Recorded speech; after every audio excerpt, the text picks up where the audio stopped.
Name of the book: The Gifts of Imperfection. Embrace who you are. Let go of who you think you're supposed to be and embrace who you are. Preface. Once you see a pattern, you can't unsee it. Trust me, I've tried. But when the same truth keeps repeating itself, it's hard to pretend that it's just a coincidence. For example, no matter how hard I try to convince myself that I can function on 6 hours of sleep, anything less than 8 hours leaves me impatient, anxious, and foraging for carbohydrates. It's a pattern. I also have a terrible procrastination pattern. I always put off writing by reorganizing my entire house and spending way too much time and money buying office supplies and organizing systems. Every single time. One reason it's impossible to UNC trends is that our minds are engineered to seek out patterns and to assign meaning to them. Humans are a meaning-making species. And, for better or worse, my mind is actually fine-tuned to do this. I spent years training for it, and now it's how I make my living.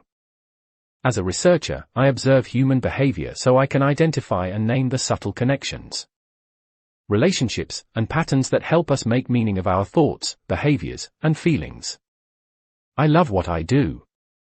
Pattern hunting is wonderful work and, in fact, throughout my career, my attempts at UNCing were strictly reserved for my personal life and those humbling vulnerabilities that I love to deny. That all changed in November 2006, when the research that fills these pages smacked me upside the head. For the first time in my career, I was desperate to UNC my own research. Up until that point, I had dedicated my career to studying difficult emotions like shame, fear, and vulnerability. I had written academic pieces on shame, developed a shame resilience curriculum for mental health and addictions professionals, and written a book about shame resilience called I Thought It Was Just Me. Please subscribe our channel for more amazing audio books. Please like, share, and comment on this video. In the process of collecting thousands of stories from diverse men and women who lived all over the country, ranging in age from 18 to 87, I saw new patterns that I wanted to know more about. Yes, we all struggle with shame and the fear of not being enough. And, yes, many of us are afraid to let our true selves be seen and known. But in this huge mound of data there was also story after story of men and women who were living these amazing and inspiring lives.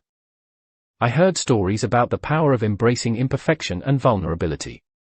I learned about the inextricable connection between joy and gratitude, and how things that I take for granted, like rest and play, are as vital to our health as nutrition and exercise. These research participants trusted themselves, and they talked about authenticity and love and belonging in a way that was completely new to me. I wanted to look at these stories as a whole, so I grabbed a file and a Sharpie and wrote the first word that came to my mind on the tab: wholehearted. I wasn't sure what it meant yet, but I knew that these stories were about people living and loving with their whole hearts. I had a lot of questions about wholeheartedness. What did these folks value? How did they create all of this resilience in their lives? What were their main concerns and how did they resolve or address them? Can anyone create a wholehearted life? What does it take to cultivate what we need? What gets in the way? As I started analyzing the stories and looking for reoccurring themes, I realized that the patterns generally fell into one of two columns. For simplicity's sake, I first labeled these do and don't. The do column was brimming with words like worthiness, rest, play, trust, faith, intuition, hope, authenticity, love, belonging, joy, gratitude, and creativity. The don't column was dripping with words like perfection, numbing, certainty, exhaustion, self-sufficiency, being cool, fitting in, judgment, and scarcity. I gasped the first time I stepped back from the poster paper and took it all in. It was the worst kind of sticker shock. I remember mumbling, no. No. No. How can this be? Even though I wrote the lists, I was shocked to read them. When I code data, I go into deep researcher mode. My only focus is on accurately capturing what I heard in the stories. I don't think about how I would say something, only how the research participants said it. I don't think about what an experience would mean to me, only what it meant to the person who told me about it. I sat in the red chair at my breakfast room table and stared at these two lists for a very long time. My eyes wandered up and down and across. I remember at one point I was actually sitting there with tears in my eyes and with my hand across my mouth, like someone had just delivered bad news. And, in fact, it was bad news. I thought I'd find that wholehearted people were just like me and doing all of the same things I was doing, working hard, following the rules, doing it until I got it right, always trying to know myself better, raising my kids exactly by the books. After studying tough topics like shame for a decade, I truly believed that I deserved confirmation that I was living right. Please subscribe our channel for more amazing audio books. Please like, share and comment on this video. But here's the tough lesson that I learned that day, and every day since. How much we know and understand ourselves is critically important, but there is something that is even more essential to living a wholehearted life, loving ourselves. Knowledge is important, but only if we're being kind and gentle with ourselves as we work to discover who we are. Wholeheartedness is as much about embracing our tenderness and vulnerability as it is about developing knowledge and claiming power. And perhaps the most painful lesson of that day hit me so hard that it took my breath away. It was clear from the data that we cannot give our children what we don't have. Where we are on our journey of living and loving with our whole hearts is a much stronger indicator of parenting success than anything we can learn from how-to books. This journey is equal parts heart work and head work, and as I sat there on that dreary November day, it was clear to me that I was lacking in my own heart work. I finally stood up, grabbed my marker off the table, drew a line under the don't list, and then wrote the word me under the line. My struggle seemed to be perfectly characterized by the sum total of the list. I folded my arms tightly across my chest, sunk deep down into my chair, and thought, this is just great. I'm living straight down the shit list. I walked around the house for about 20 minutes trying to UNC and undo everything that had just unfolded, but I couldn't make the words go away. I couldn't go back, so I did the next best thing. I folded all of the poster sheets into neat squares and tucked them into a Rubbermaid tub that fit nicely under my bed, next to my Christmas wrap. I wouldn't open that tub again until March of 2008. Next, I got myself a really good therapist and began a year of serious soul work that would forever change my life. Diana, my therapist, and I still laugh about my first visit. Diana, who is a therapist too. Many therapists, started with the requisite, so what's going on? I pulled out the do list and matter off. Factly said, I need more of the things on this list. Some specific tips and tools would be helpful. Nothing deep. No childhood crap or anything. It was a long year. I lovingly refer to it on my blog as the 2007 Breakdown Spiritual Awakening. It felt like a textbook breakdown to me, but Diana called it a spiritual awakening. I think we were both right. In fact, I'm starting to question if you can have one without the other. Of course, it's not a coincidence that this unraveling happened in November 2006. The stars were perfectly aligned for a breakdown. I was raw from being newly sugar and flour free. I was days away from my birthday, always a contemplative time for me. I was burned out from work, and I was right on the cusp of my midlife unraveling. People may call what happens at midlife a crisis, but it's not. It's an unraveling, a time when you feel a desperate pull to live the life you want to live, not the one you're supposed to live. The unraveling is a time when you are challenged by the universe to let go of who you think you are supposed to be and to embrace who you are. Midlife is certainly one of the great unraveling journeys, but there are others that happen to us over The course of our lives. Marriage. Divorce. Becoming a parent. Recovery. Moving. An empty nest. Retiring. Experiencing loss or trauma. Working in a soul-sucking job. The universe is not short on wake-up calls. We're just quick to hit the snooze button. As it turned out, the work I had to do was messy and deep. I slogged through it until one day, exhausted and with mud still wet and dripping off of my traveling shoes, I realized, oh, my God. I feel different. I feel joyful and real. I'm still afraid, but I also feel really brave. Something has changed, I can feel it in my bones. I was healthier, more joyful, and more grateful than I had ever felt. I felt calmer and grounded, and significantly less anxious.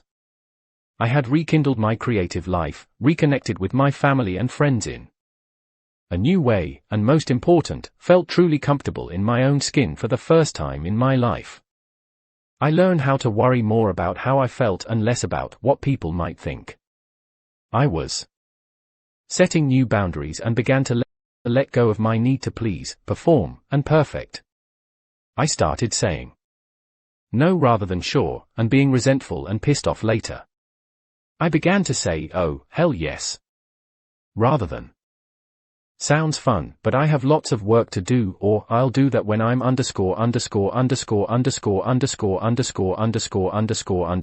thinner, less busy, better prepared. As I worked through my own wholehearted journey with Diana, I read close to 40 books, including every spiritual awakening memoir I could get my hands on. They were incredibly helpful guides, but I still crave a guidebook that could offer inspiration, resources, and basically serve as a soul traveler's companion of sorts. One day, as I stared at the tall pile of books precariously stacked on my nightstand, it hit me. I want to tell this story in a memoir.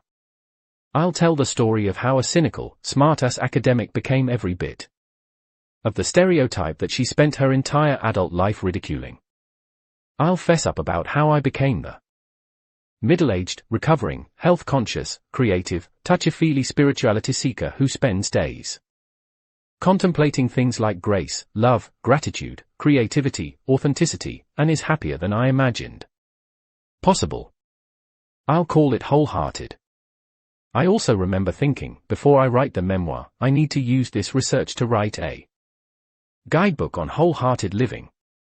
By mid-2008, I had filled 3 huge tubs with notebooks, journals, and mounds of data. I had also done countless hours of new research.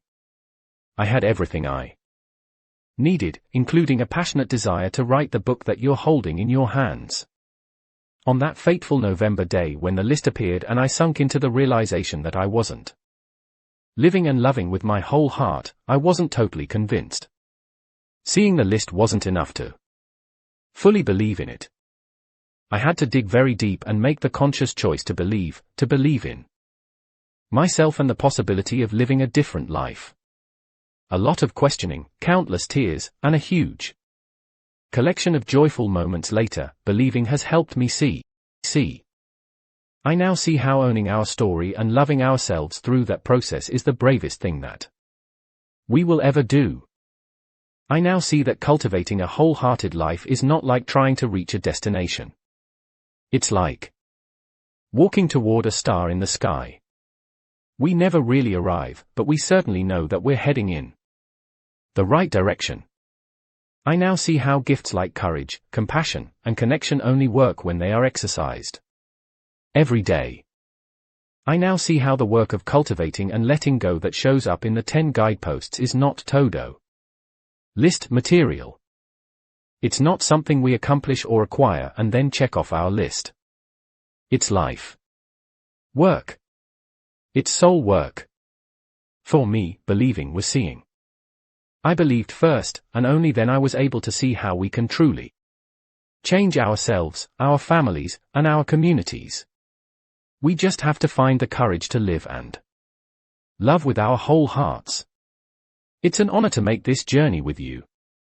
Introduction. Wholehearted living. Wholehearted living is about engaging in our lives from a place of worthiness. It means cultivating the courage, compassion, and connection to wake up in the morning and think, no matter what gets done and how much is left undone, I am enough. It's going to bed at night thinking, yes, I am imperfect and vulnerable and sometimes afraid, but that doesn't change the truth that I am also brave and worthy of love and belonging. The journey. Wholehearted living is not a one-time choice. It is a process. In fact, I believe it's the journey of a lifetime. My goal is to bring awareness and clarity to the constellation of choices that lead to wholeheartedness and to share what I've learned from many, many people who have dedicated themselves to living and loving with their whole hearts. Before embarking on any journey, including this one, it's important to talk about what we need to bring along. What does it take to live and love from a place of worthiness? How do we embrace imperfection? How do we cultivate what we need and let go of the things that are holding us back? The answers to all of these questions are courage, compassion, and connection, the tools we need to work our way through our journey. If you're thinking, great, I just need to be a superhero to fight perfectionism, I understand. Courage, compassion, and connection seem like big, lofty ideals. But in reality, they are daily practices that, when exercised enough, become these incredible gifts in our lives. And the good news is that our vulnerabilities are what force us to call upon these amazing tools. Because we're human and so beautifully imperfect, we get to practice using our tools on a daily basis. In this way, courage, compassion, and connection become gifts, the gifts of imperfection. Here's what you'll find in the pages that follow. In the first chapter, I explain what I've learned about courage, compassion, and connection and how they are truly the tools for developing worthiness. Once we get some clarity about the tools that we're going to use on this journey, in the next chapter, we move to the heart of the matter, love, belonging, and worthiness. I answer some of the most difficult questions of my career. What is love? Can we love someone and betray them? Why does our constant need to fit in sabotage real belonging? Can we love the people in our lives, like our partners and children, more than we love ourselves? How do we define worthiness, and why do we so often end up hustling for it rather than believing in it? We encounter obstacles on every journey we make, the wholehearted journey is no exception. In the next chapter, we'll explore what I've found to be the greatest barriers to living and loving with our whole hearts and how we can develop effective strategies to move through the barriers and to cultivate resilience. From there, we'll explore the 10 guideposts for the wholehearted journey, daily practices that provide direction for our journey. There's one chapter for each guidepost, and each chapter is illustrated with stories, definitions, quotes, and ideas for making deliberate and inspired choices about the way we live and love. Defining moments. This book is full of big concept words such as love, belonging, and authenticity. I think it's critically important to define the gauzy words that are tossed around every day but rarely explained. And I think good definitions should be accessible and actionable. I've tried to define these words in a way that will help us unpack the term and explore the pieces. When we dig down past the feel-good words and excavate the daily activities and experiences that put the heart in wholehearted living, we can see how people define the concepts that drive their actions, beliefs, and emotions. For example, when the research participants talked about a concept such as love, I was careful to define it as they experienced it. Sometimes that required developing new definitions, like I actually did with love and many other words. Other times, when I started looking around in the existing literature, I found definitions that captured the spirit of the participants' experiences. A good example of this is play. Play is an essential component to wholehearted living, and when I researched the Topic: I discovered the amazing work of Dr. Stuart Brown. Point 1. So, rather than creating a new definition, I reference his work because it accurately reflects what I learned in the research. I realize that definitions spark controversy and disagreement, but I'm okay with that. I'd rather we debate the meaning of words that are important to us than not discuss them at all. We need common language to help us create awareness and understanding, which is essential to wholehearted living. Digging deep. In early 2008, when my blog was still pretty new, I wrote a post about breaking my dig deep button. You know the dig deep button, right? It's the button that you rely on when you're too bone tired to get up one more time in the middle of the night, or to do one more load of throw up diarrhea laundry, or to catch one more plane, or to return one more call, or to please perform perfect the way you normally do, even when you just want to flip someone off and hide under the covers. The dig deep button is a secret level of pushing through when we're exhausted and overwhelmed, and when there's too much to do and too little time for self-care. In my blog post, I explained how I had decided not to fix my dig deep button. I made a promise to myself that when I felt emotionally, physically, and spiritually done, I'd try slowing down rather than relying on my old standbys, pushing through, soldiering on, and sucking it up. It worked for a while, but I missed my button. I missed having something to turn to when I was depleted and down. I needed a tool to help me dig my way out. So, I turned back to my research to see if I could find a way to dig that was more consistent with wholehearted living. Maybe there was something better than just sucking it up. Please subscribe our channel for more amazing audio books. Please like, share and comment on this video. Here's what I found: men and women who live wholeheartedly do indeed dig deep. They just do it in a different way. When they're exhausted and overwhelmed, they get. Since I made that discovery, I've been digging deep the new way, and it's been pretty amazing. One example happened just recently when I was lost in an internet fog. Rather than working, I was just lulling myself into a haze by mindlessly playing on Facebook and piddling on the computer. It was neither relaxing nor productive, it was just a giant time and energy suck. I tried the new dig deep, get deliberate, inspired, and going. I told myself, if you need to refuel and losing yourself online is fun and relaxing, then do it. If not, do something deliberately relaxing. Find something inspiring to do rather than something soul-sucking. Then, last but not least, get up and do it. I closed my laptop, said a little prayer to remind myself to be self-compassionate, and watched a movie that had been sitting in a Netflix envelope on my desk for over a month. It was exactly what I needed. It wasn't the old dig deep, the pushing through. I didn't force myself to start working or to do something productive.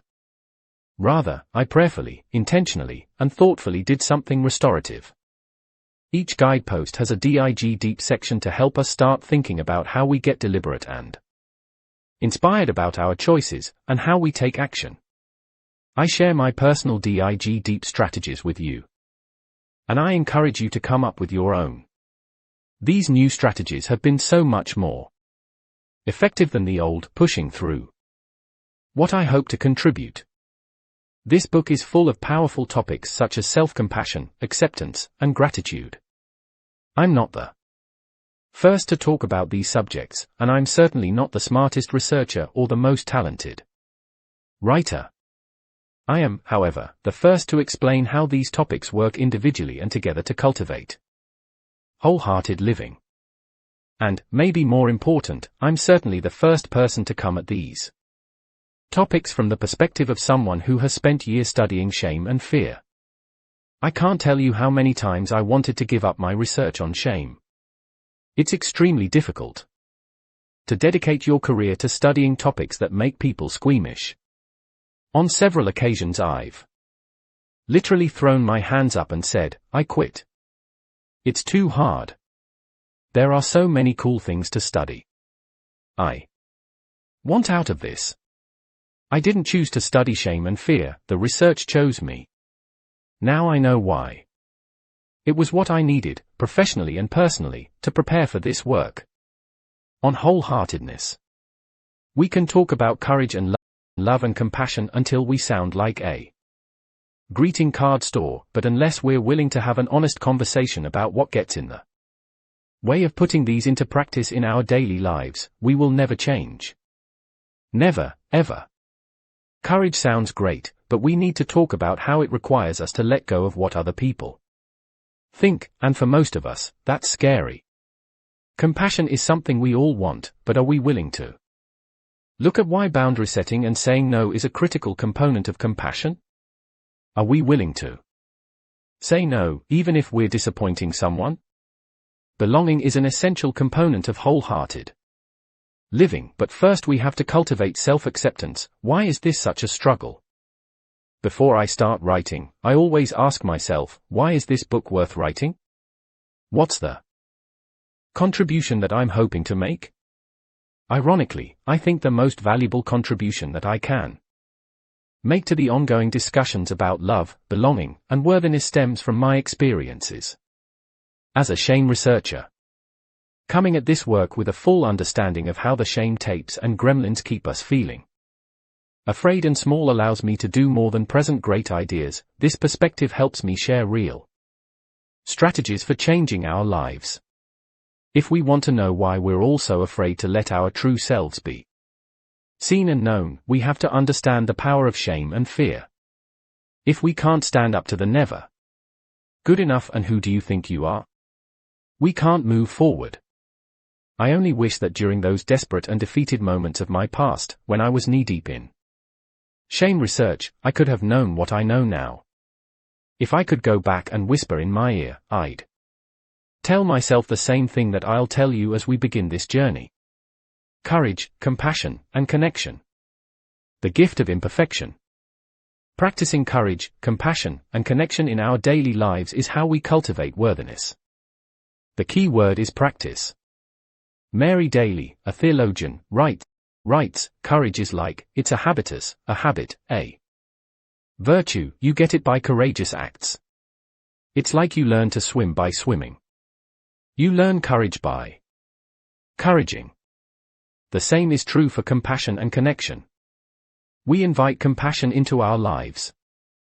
When we act compassionately toward ourselves and others, and we feel connected in our lives when we reach out and connect. Before I define these concepts and talk about how they work, I want to show you how they work together in real life, as practices. This is a personal story about the courage to reach out, the compassion that comes from saying, I've been there, and the connections that fuel our worthiness. The gun for hire shame storm.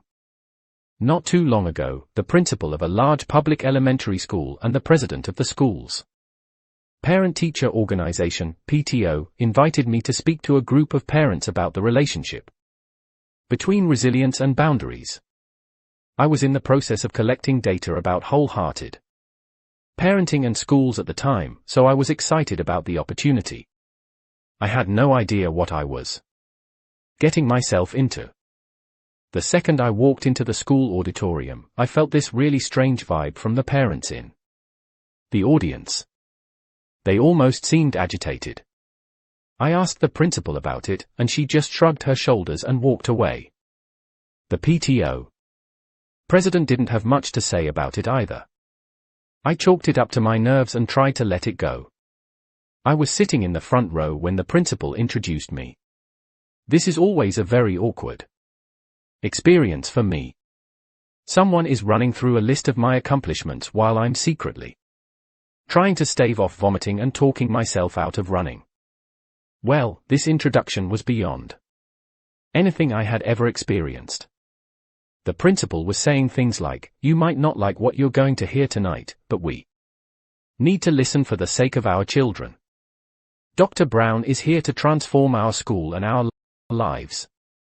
She's going to set us straight whether we like it or not. She was talking in this loud, aggressive voice that made her seem downright pissed off. I felt like I was being introduced for WWE WrestleMania. All we needed were the jock jams and a few strobe lights. In hindsight, I should have walked up to the podium and said, "I'm feeling very uncomfortable. I'm excited to be here, but I'm certainly not here to set anyone straight. I also don't want you to think that. I'm trying to transform your school in an hour. What's going on?" But I didn't. I just started talking in my vulnerable "I am a researcher but I am also a struggling parent" way. Well, the die had been cast. These parents were not receptive. Instead, I felt row after row of people glaring at me. One man, who was sitting right up front, had his arms folded across his chest and his teeth clenched so tightly that the veins in his neck were popping out. Every 3 or 4 minutes he'd shift in his seat, roll his eyes, and sigh louder than I've ever heard anyone sigh. It was so loud that I'm barely comfortable calling it a sigh. It was more like a humph. It was so bad that the people next to him were visibly mortified by his behavior. They were still inexplicably unhappy with me, but he was making the entire evening unbearable for all of us. As an experienced teacher and group leader, I know how to handle these situations and am normally comfortable doing so. When someone is being disruptive, you really only have 2 choices: ignore him or take a break so that you can privately confront him about his inappropriate behavior. I was so knocked off my game by this weird experience that I did the very worst thing possible. I tried to impress him. I started talking louder and getting really animated. I quoted scary research statistics that would freak out any parent. I served up my authenticity for a big ole helping of "you better listen to me or your kids are going to drop out of 3rd grade and take up hitchhiking, drugs, and running with scissors." Nothing. Nada. I didn't get a head nod or a slight grin or anything. I just managed to freak out the other 250 already pissy parents. It was a disaster. Trying to co-opt or win over someone like that guy is always a mistake, because it means trading in your authenticity for approval. You stop believing in your worthiness and start hustling for it. And, oh man, was I hustling. The second the talk ended, I grabbed my stuff and walked to my car. As I was pulling out of the parking lot, my face was growing hotter. I felt small and my heart was racing. I tried to push back the instant replay of me acting crazy, but I couldn't stop thinking about it. The shame storm was brewing. When the shame winds are whipping all around me, it's almost impossible to hold on to any perspective or to recall anything good about myself.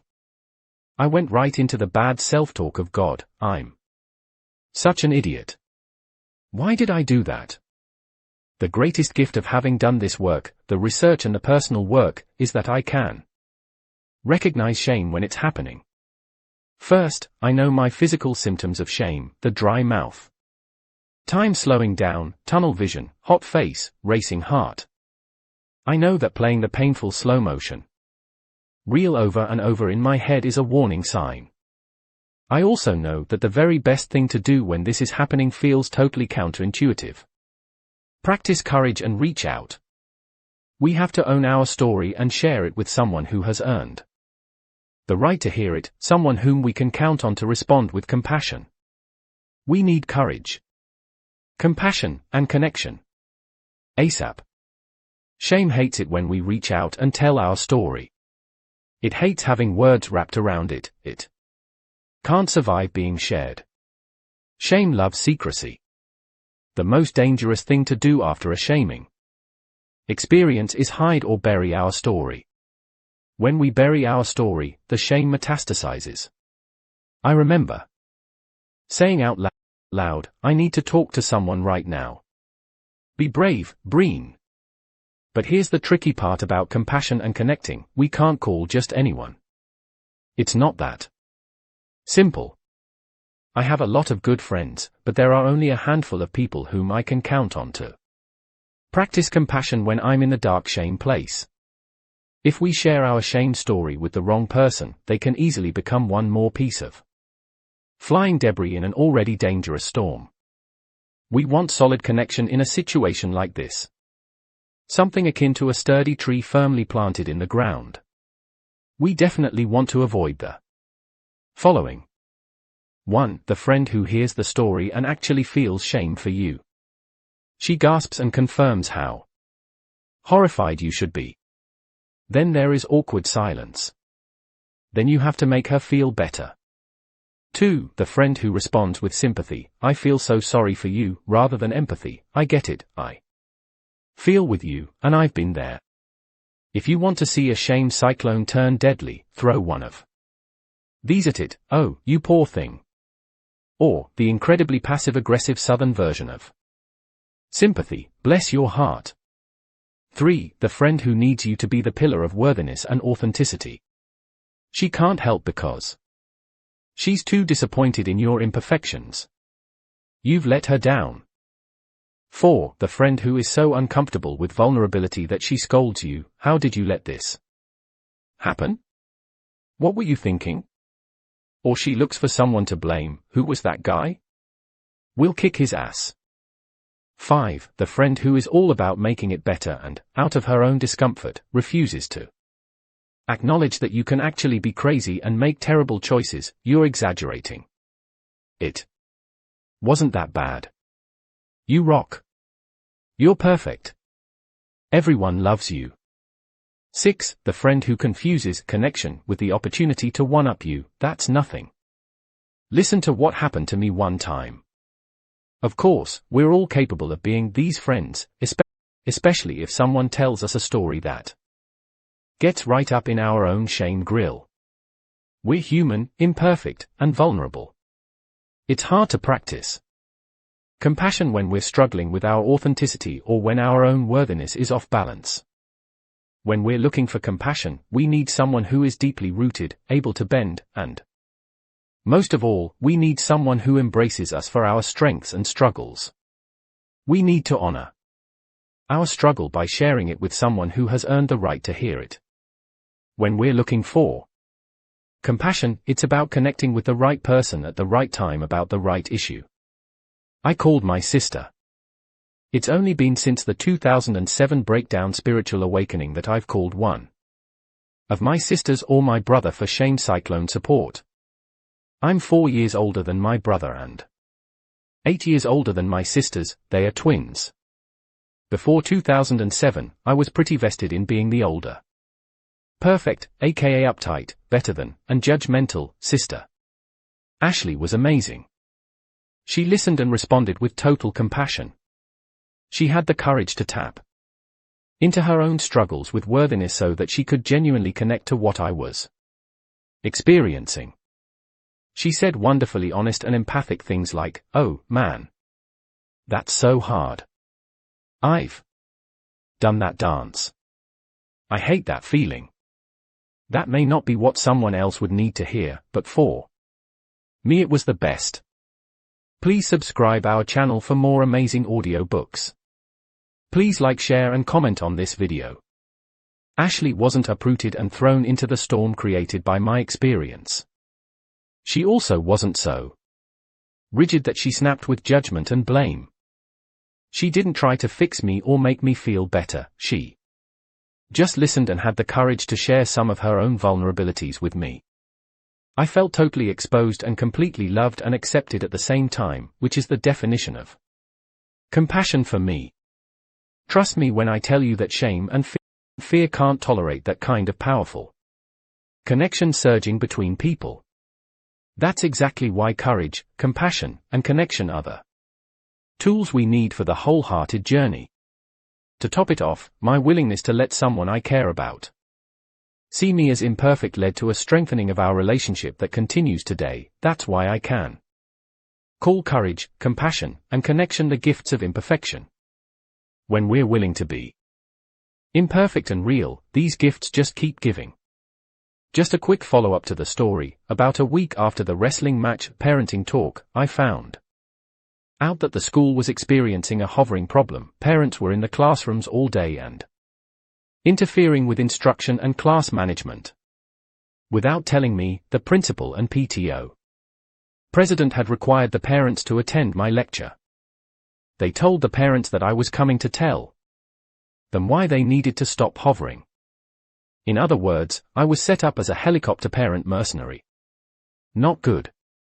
I may not be a fan of hovering in the classroom, but I'm also not a parenting gun for hire.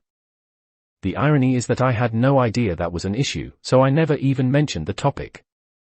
With this story in mind, let's take a closer look at each of the concepts of wholeheartedness and how they work together. Courage. Courage is a huge theme in my life. It seems that either I'm praying for some, feeling grateful for having found a little bit, appreciating it in other people, or studying it. I don't think that makes me unique. Everyone wants to be brave. After interviewing people about the truths of their lives, their strengths and struggles, I realized that courage is one of the most important qualities that wholehearted people have in common. And not just any kind of courage, I found that wholeheartedness requires ordinary courage. Here's what I mean. The root of the word courage is cor, the Latin word for heart.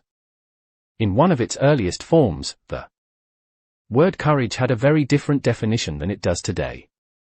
Courage originally meant to speak one's mind by telling all one's heart. Over time, this definition has changed, and, today, courage is more synonymous with being heroic. Heroics is important and we certainly need heroes, but I think we've lost touch with the idea that speaking honestly and openly about who we are, about what we're feeling, and about our experiences, good and bad, is the definition of courage. Heroics is often about putting our life on the line. Ordinary courage is about putting our vulnerability on the line. In today's world, that's pretty extraordinary. Point 1. When we pay attention, we see courage every day. We see it when people reach out for help, like I did with Ashley. I see it in my classroom when a student raises her hand and says, "I'm completely lost. I have no idea what you're talking about." Do you know how incredibly brave it is to say, "I don't know," when you're pretty sure everyone around you gets it? Of course, in my 12+ years of teaching, I know that if one person can find the courage to say, "You've lost me," there are probably at least 10 more students who feel the exact same way. They may not take the risk, but they certainly benefit from that one person's courage. I saw courage in my daughter, Ellen, when she called me from a slumber party at 10:30 p.m. and said, "Mom, can you come get me?" When I picked her up, she got in the car and said, "I'm sorry. I just wasn't brave enough. I got homesick. It was so hard. Everyone was asleep, and I had to walk to Libby's mom's bedroom and wake her up." I pulled into our driveway, got out of the car, and walked around to the backseat where Ellen was sitting. I scooted her over and sat next to her. I said, "Ellen, I think asking for what you need is one of the bravest things that you'll ever do." I suffered through a couple of really miserable sleepovers and slumber parties because I was too afraid to ask to go home. I'm proud of you. The next morning during breakfast, Ellen said, "I thought about what you said. Can I be brave again? And ask for something else?" I smiled. "I have another slumber party next weekend. Would you be willing to pick me up at bedtime? I'm just not ready." That's courage. The kind we could all use more of. I also see courage in myself when I'm willing to risk being vulnerable and disappointed. For many years, if I really wanted something to happen, an invitation to speak at a special conference, a promotion, a radio interview, I pretended that it didn't matter that much. If a friend or colleague would ask, "Are you excited about that television interview?" I'd shrug it off and say, "I'm not sure. It's not that big of a deal." Of course, in reality, I was praying that it would happen. It's only been in the last few years that I've learned that playing down the exciting stuff doesn't take the pain away when it doesn't happen. It does, however, minimize the joy when it does happen. It also creates a lot of isolation. Once you've diminished the importance of something, your friends are not likely to call and say, "I'm sorry that didn't work out. I know you were excited about it." Now when someone asks me about a potential opportunity that I'm excited about, I'm more likely to practice courage and say, "I'm so excited about the possibility. I'm trying to stay realistic, but I really hope it happens." When things haven't panned out, it's been comforting to be able to call a supportive friend and say, "Remember that event I told you about? It's not going to happen, and I'm so bummed." I recently saw another example of ordinary courage at my son Charlie's preschool. Parents were invited to attend a holiday music presentation put on by the kids. You know the scene, 25 children singing with 50-plus parents, grandparents, and siblings in the audience wielding 39 video cameras. The parents were holding up cameras in the air and randomly snapping pictures, while they scrambled to make sure that their kids knew they were there and on time. In addition to all the commotion in the audience, one 3-year-old girl, who was new to the class, cried her way through the entire performance because she couldn't see her mom from the makeshift stage. As it turns out, her mother was stuck in traffic and missed the performance. By the time her mother arrived, I was kneeling by the classroom door telling Charlie goodbye. From my low vantage point, I watched the girl's mother burst through the door and immediately start scanning the room to find her daughter. Just as I was getting ready to stand up and point her toward the back of the classroom where a teacher was holding her daughter, another mother walked by us, looked straight at this stressed mom, shook her head, and rolled her eyes. I stood up, took a deep breath, and tried to reason with the part of me that wanted to chase after the better-than-you eye-rolling mom and kick her perfectly punctual ass. Just then 2 more moms walked up to this now tearful mother and smiled. One of the mothers put her hand on top of the woman's shoulder and said, "We've all been there. I missed the last one. I wasn't just late. I completely forgot." I watched as the woman's face softened, and she wiped away a tear. The second woman looked at her and said, "My son was the only one who wasn't wearing pajamas on PJ Day. He still tells me it was the most rotten day ever. It will be okay.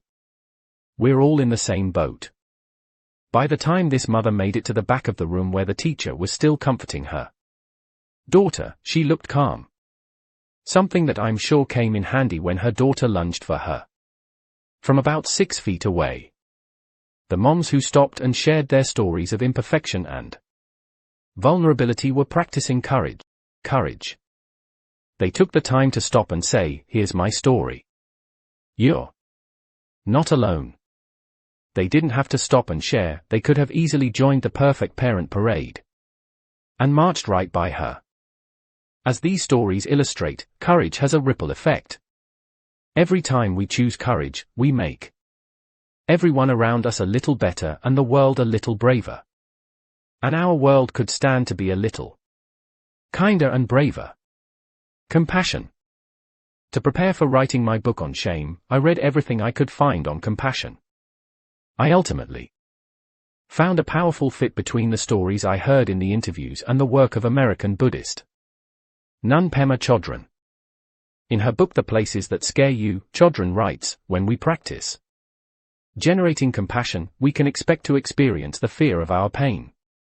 Compassion practice is daring. It involves learning to relax and allow ourselves to move gently toward what scares us." 2. What I love about Chodron's definition is her honesty about the vulnerability of practicing compassion. If we take a closer look at the origin of the word compassion, much like we did with courage, we see why compassion is not typically our first response to suffering. The word compassion is derived from the Latin words pati and cum, meaning to suffer with. I don't believe that compassion is our default response. I think our first response to pain, ours or someone else's, is to self-protect. We protect ourselves by looking for someone or something to blame. Or sometimes, we shield ourselves by turning to judgment or by immediately going into fix-it mode. Chodron addresses our tendency to self-protect by teaching that we must be honest and forgiving about when and how we shut down. In cultivating compassion, we draw from the wholeness of our experience, our suffering, our empathy, as well as our cruelty and terror. It has to be this way. Compassion is not a relationship between the healer and the wounded. It's a relationship between equals. Only when we know our own darkness well can we be present with the darkness of others. Compassion becomes real when we recognize our shared humanity. 3. In my story, Ashley was willing to be in my darkness with me. She wasn't there as my helper or to fix me, she was just with me, as an equal, holding my hand as I waded through my feelings. Boundaries and compassion. One of the greatest, and least discussed, barriers to compassion practice is the fear of setting boundaries and holding people accountable. I know it sounds strange, but I believe that understanding the connection between boundaries, accountability, acceptance, and compassion has made me a kinder person. Before the breakdown, I was sweeter, judgmental, resentful, and angry on the inside, but sweeter on the outside. Today, I think I'm genuinely more compassionate, less judgmental and resentful, and way more serious about boundaries. I have no idea what this combination looks like on the outside, but it feels pretty powerful on the inside. Before this research, I knew a lot about each one of these concepts, but I didn't understand how they fit together. During the interviews, it blew my mind when I realized that many of the truly committed compassion practitioners were also the most boundary-conscious people in the study. Compassionate people are boundaried people. I was stunned. Here's what I learned: the heart of compassion is really acceptance. The better we are at accepting ourselves and others, the more compassionate we become. Well, it's difficult to accept people when they are hurting us or taking advantage of us or walking all over us. This research has taught me that if we really want to practice compassion, we have to start by setting boundaries and holding people accountable for their behavior. We live in a blame culture. We want to know whose fault it is and how they are going to pay. In our personal, social, and political worlds, we do a lot of screaming and finger-pointing, but we rarely hold people accountable. How could we? We're so exhausted from ranting and raving that we don't have the energy to develop meaningful consequences and enforce them. From Washington, D.C., and Wall Street to our own schools and homes, I think this rage-blame too tired and busy to follow through mindset is why we're so heavy on self-righteous anger and so low on compassion. Wouldn't it be better if we could be kinder, but firmer? How would our lives be different if there were less anger and more accountability? What would our work and home lives look like if we blamed less but had more respect for boundaries? I was recently brought in to talk with a group of corporate leaders who were trying to manage a difficult reorganization in their company. One of the project managers told me that, after listening to me talk about the dangers of using shame as a management tool, he was worried that he shamed his team members. He told me that when he gets really frustrated, he singles people out and criticizes their work in team meetings. He explained, "I'm so frustrated. I have 2 employees who just don't listen. I explain every single detail of the project, I check to make sure they understand, and they still do it their way. I'm out of options. I feel backed into a corner and angry, so I take them down in front of their colleagues." When I asked him how he was holding these 2 employees accountable for not following the project protocol, he replied, "What do you mean by accountable?" I explained, "After you check with them to make sure they understand your expectations and the objectives, how do you explain the consequences of not following the plan or not meeting the objectives?" He said, "I don't talk about the consequences. They know they are supposed to follow the protocol." I gave him an example. "Okay. What would happen if you told them that you were going to write them up or give give them an official warning the next time they violated protocol, and that if it continues, they are going to lose their jobs. He shook his head and said, "Oh, no. That's pretty serious. I'd have to get the human resources people involved. That becomes a big hassle. Setting boundaries and holding people accountable is a lot more work than shaming and blaming. But it's also much more effective. Shaming and blaming without accountability is toxic to couples, families, organizations, and communities. First, when we shame and blame, it moves the focus from the original behavior in question to our own behavior. By the time this boss is finished shaming and humiliating his employees in front of their colleagues, the only behavior in question is his. Additionally, if we don't follow through with appropriate consequences, people learn to dismiss our requests, even if they sound like threats or ultimatums. If we ask our kids to keep their clothes off the floor and they know that the only consequence of not doing it is a few minutes of yelling, it's fair for them to believe that it's really not that important to us. It's hard for us to understand that we can be compassionate and accepting while we hold people accountable for their behaviors. We can, and, in fact, it's the best way to do it.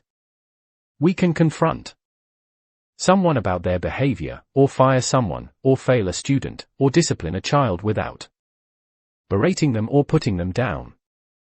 The key is to separate people from their behaviors, to address what they are doing, not who they are. I'll talk more about this in the next chapter.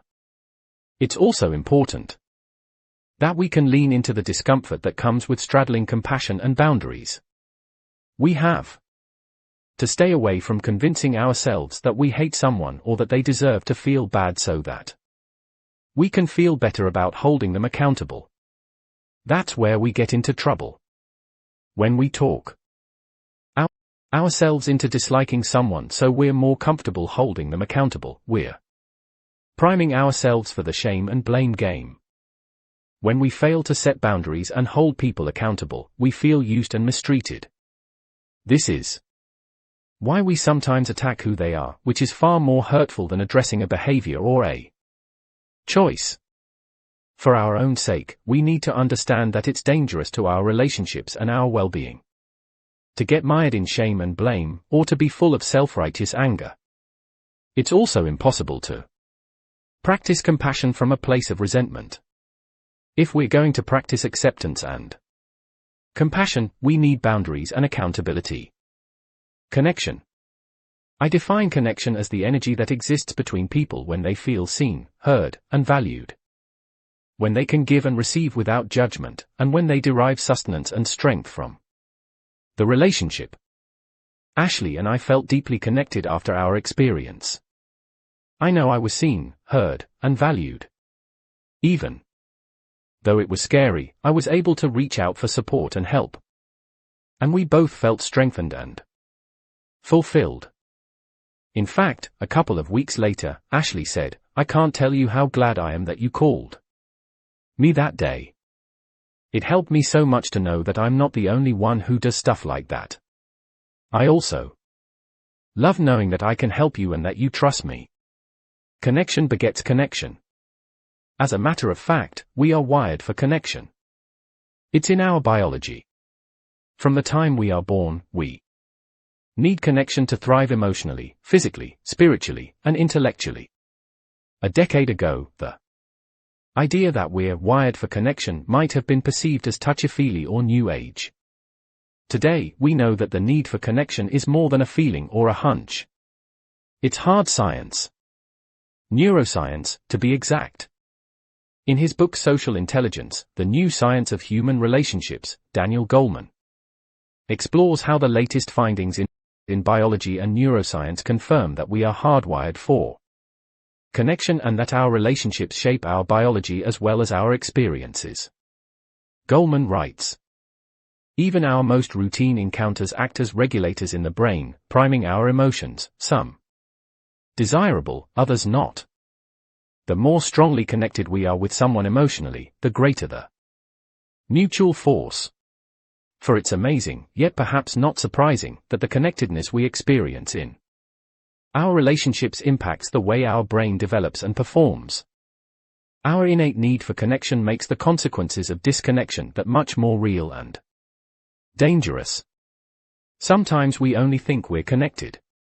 Technology, for instance, has become a kind of imposter for connection, making us believe we're connected when we're really not, at least not in the ways we need to be.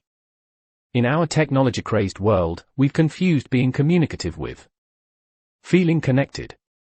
Just because we're plugged in, doesn't mean we feel seen and heard. In fact, hypercommunication can mean we spend more time on Facebook than we do face-to-face with the people we care about. I can't tell you how many times I've walked into a restaurant and seen two parents on their cell phones while their kids are busy texting or playing video games. What's the point of even sitting together?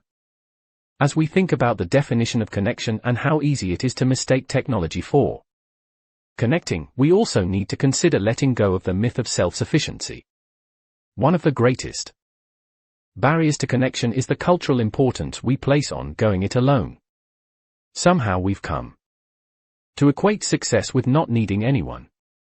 Many of us are willing to extend a helping hand, but we're very reluctant to reach out for help when we need it ourselves. It's as if we've divided the world into those who offer help and those who need help. The truth is that we are both. I've learned so much about giving and receiving from the men and women who are engaged in wholehearted living, but nothing more important than this. Until we can receive with an open heart, we are never really giving with an open heart. When we attach judgment to receiving help, we knowingly or unknowingly attach judgment to giving help. For years, I placed value on being the helper in my family. I could help with a crisis or lend money or dispense advice.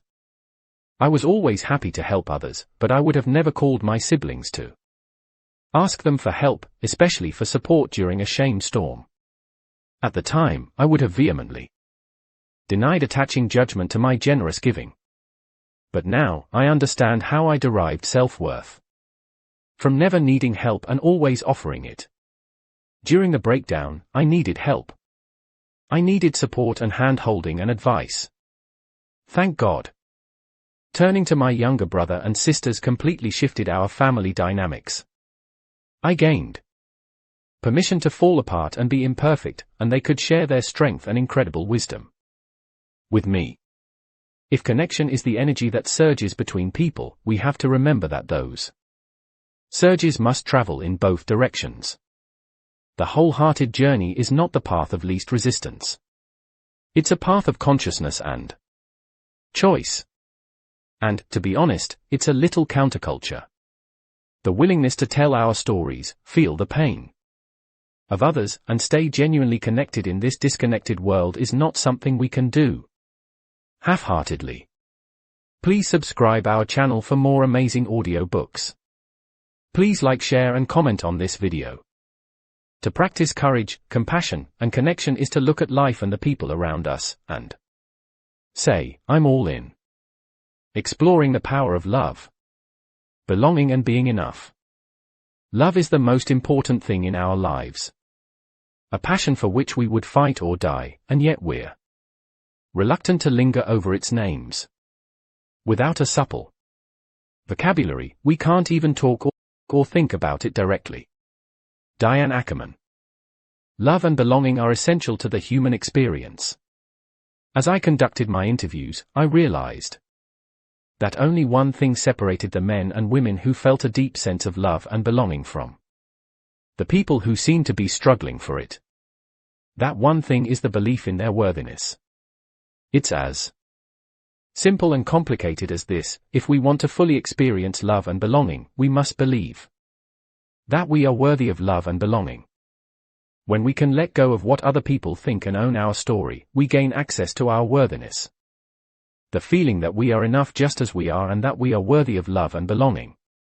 When we spend a lifetime trying to distance ourselves from the parts of our lives that don't fit with who we think we're supposed to be, we stand outside of our story and hustle for our worthiness by constantly performing, perfecting, pleasing, and proving. Our sense of worthiness, that critically important piece that gives us access to love and belonging, lives inside of our story. The greatest challenge for most of us is believing that we are worthy now, right this minute. Worthiness doesn't have prerequisites. So many of us have knowingly created, unknowingly allowed, been handed down a long list of worthiness prerequisites. I'll be worthy when I lose 20 pounds. I'll be worthy if I can get pregnant. I'll be worthy if I stay sober. I'll be worthy if everyone thinks I'm a good parent. I'll be worthy when I can make a living selling my art. I'll be worthy if I can hold my marriage together. I'll be worthy when I make partner. I'll be worthy when my parents finally approve. I'll be worthy if he calls back and asks me out. I'll be worthy when I can do it all and look like I'm not even trying. Here's what is truly at the heart of wholeheartedness: worthy now. Not if. Not when. We are worthy of love and belonging now. Right this minute.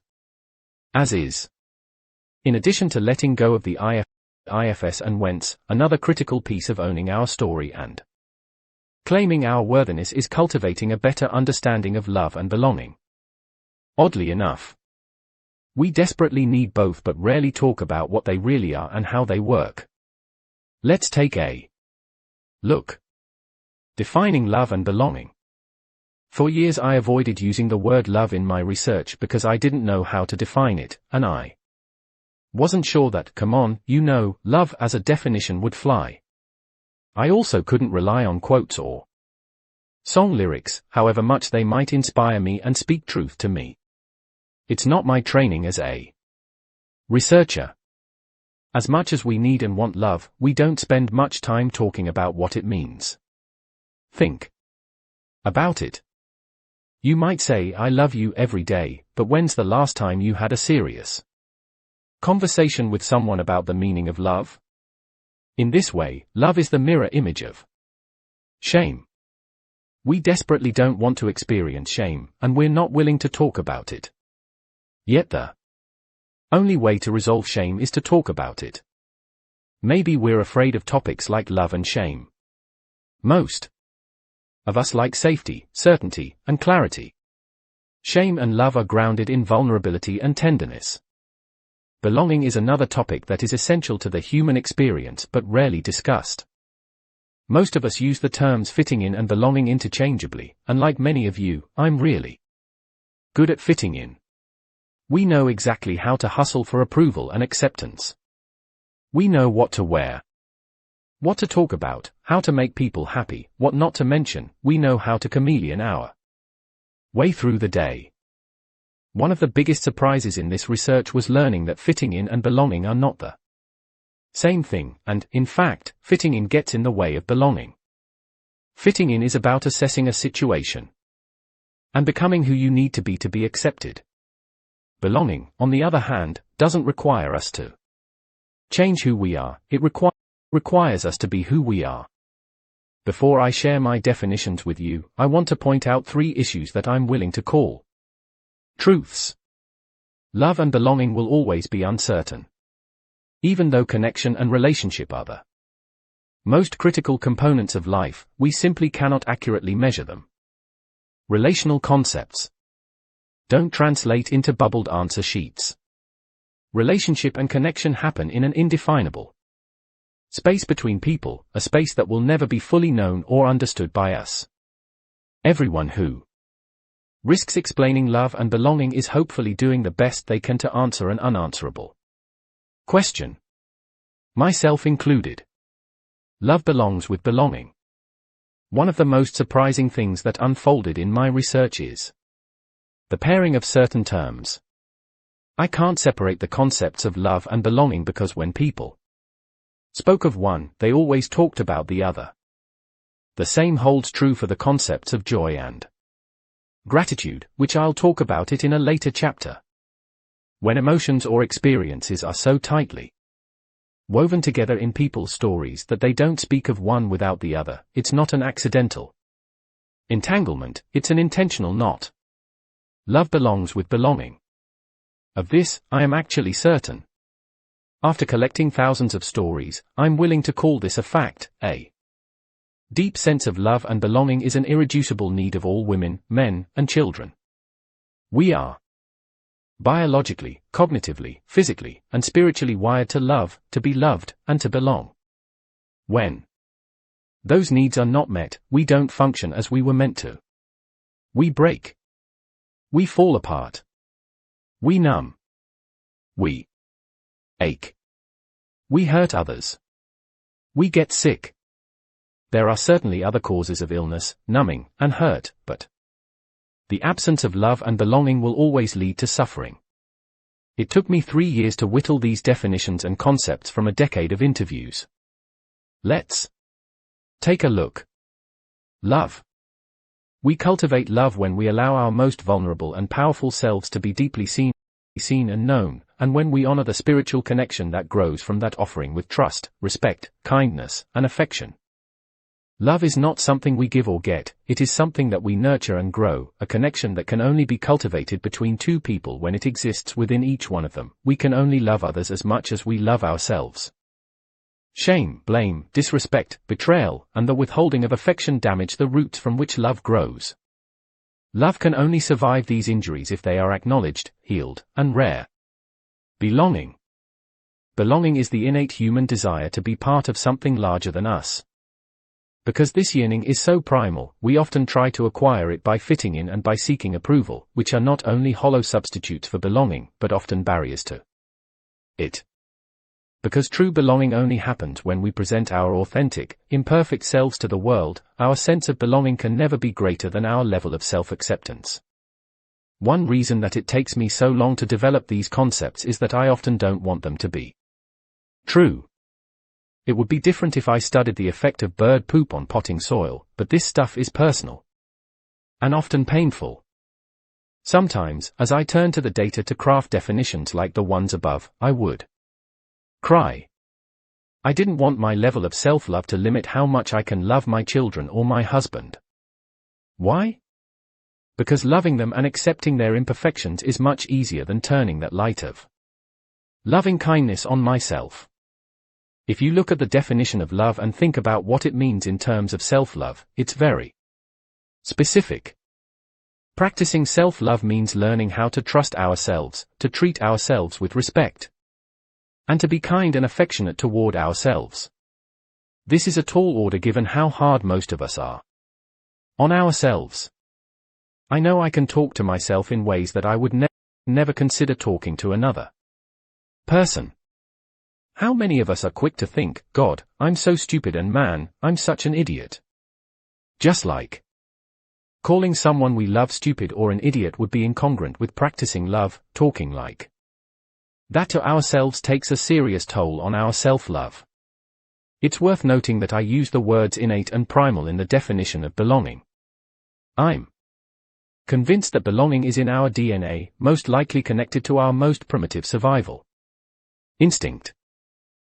Given how difficult it is to cultivate self-acceptance in our perfectionist society and how our need for belonging is hardwired, it's no wonder that we spend our lives trying to fit in and gain approval. It's so much easier to say, I'll be whoever or whatever you need me to be, as long as I feel like I'm part of this. From gangs to gossiping, we'll do what it takes to fit in if we believe it will meet our need for belonging. But it doesn't. We can only belong when we offer our most authentic selves and when we're embraced for who we are. Practicing love and belonging. To begin by always thinking of love as an action rather than a feeling is one way in which anyone using the word in this manner automatically assumes accountability and responsibility. While I have personally and professionally agonized over the definitions of love and belonging, I have to admit that they have fundamentally changed the way I live and parent. When I'm tired or stressed, I can be mean and blaming, especially toward my husband, Steve. If I truly love Steve, and oh man, I do, then how I behave every day is as important, if not more important, than saying I love you every day. When we don't practice love with the people we claim to love, it takes a lot out of us. Incongruent living is exhausting. It's also pushed me to think about the important differences between professing love and practicing love. During a recent radio interview about the rash of celebrity infidelities, the host asked me, "Can you love someone and cheat on them or treat them poorly?" I thought about it for a long time, then gave the best answer I could based on my work: I don't know if you can love someone and betray them or be cruel to them, but I do know that when you betray someone or behave in an unkind way toward them, you are not practicing love. And, for me, I don't just want someone who says they love me, I want someone who practices that love for me every day. In addition to helping me understand what love looks like between people, these definitions also force me to acknowledge that cultivating self-love and self-acceptance is not optional. They aren't endeavors that I can look into if and when I have some spare time. They are priorities. Can we love others more than we love ourselves? The idea of self-love and self-acceptance was, and still is, revolutionary thinking for me. So in early 2009, I asked my blog readers what they thought about the importance of self-love and the idea that we can't love others more than we love ourselves. Well, there was quite the emotional debate in the comments section. Several folks passionately disagreed with the notion of self-love being a requirement for loving others. Others argued that we can actually learn how to love ourselves more by loving others. Some folks just left comments like, "Thanks for ruining my day, I don't want to think about this." There were 2 comments that addressed the complexity of these ideas in very straightforward terms. I'd like to share these with you. Justin Valentin, a mental health professional, writer, and photographer, wrote, "Through my children I have learned to really love unconditionally, to be compassionate at times when I am feeling horrible, and to be so much more giving. When I look at my one daughter who looks so much like me, I can see myself as a little girl. This reminds me to be kind to the little girl that lives inside me and to love and accept her as my own.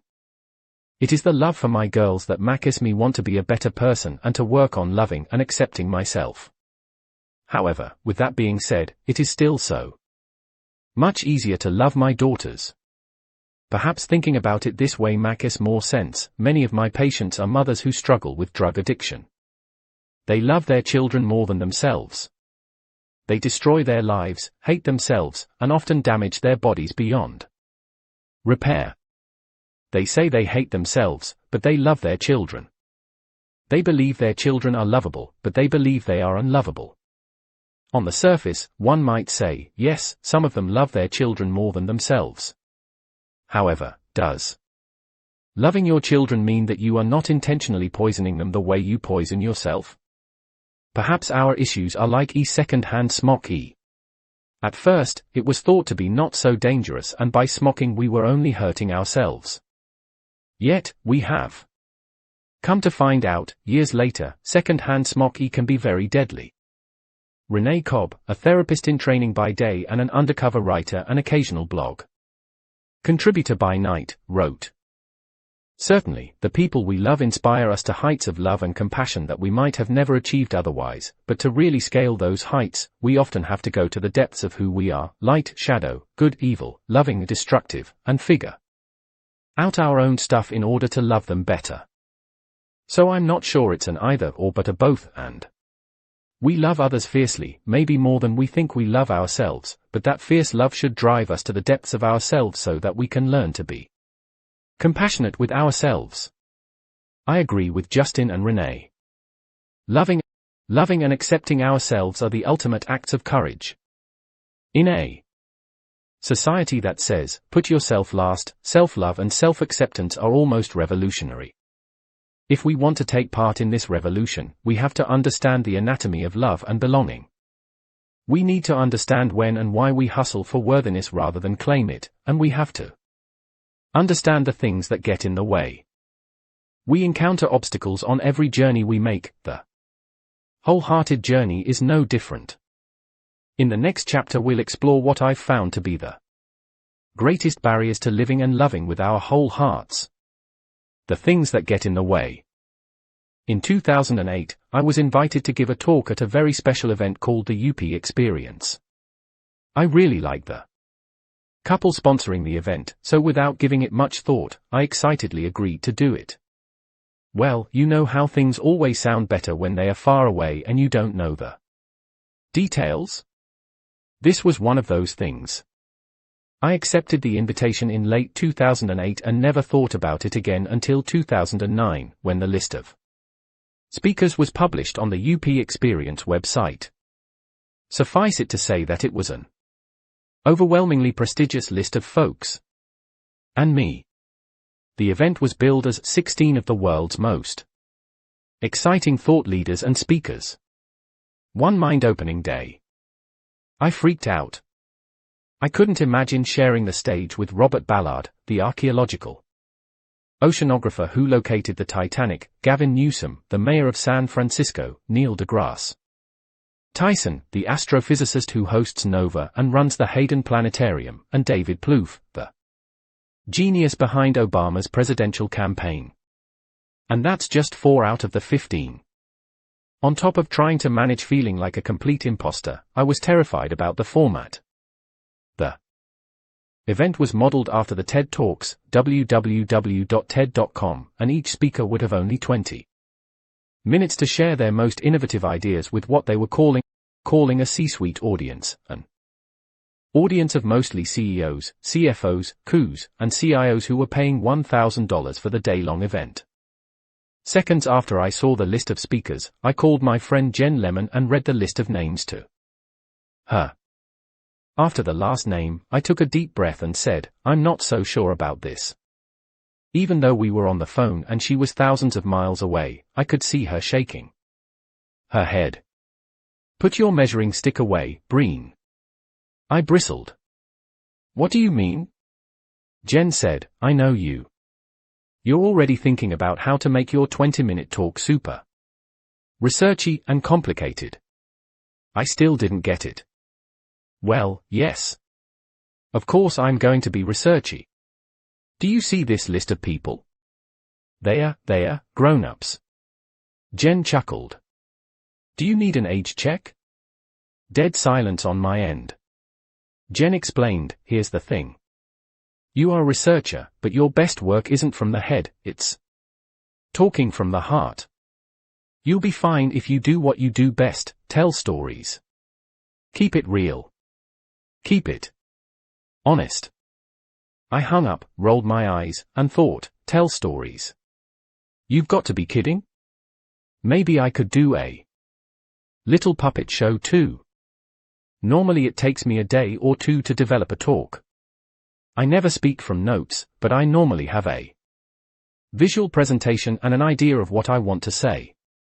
Not this time. A puppet show would have been easier.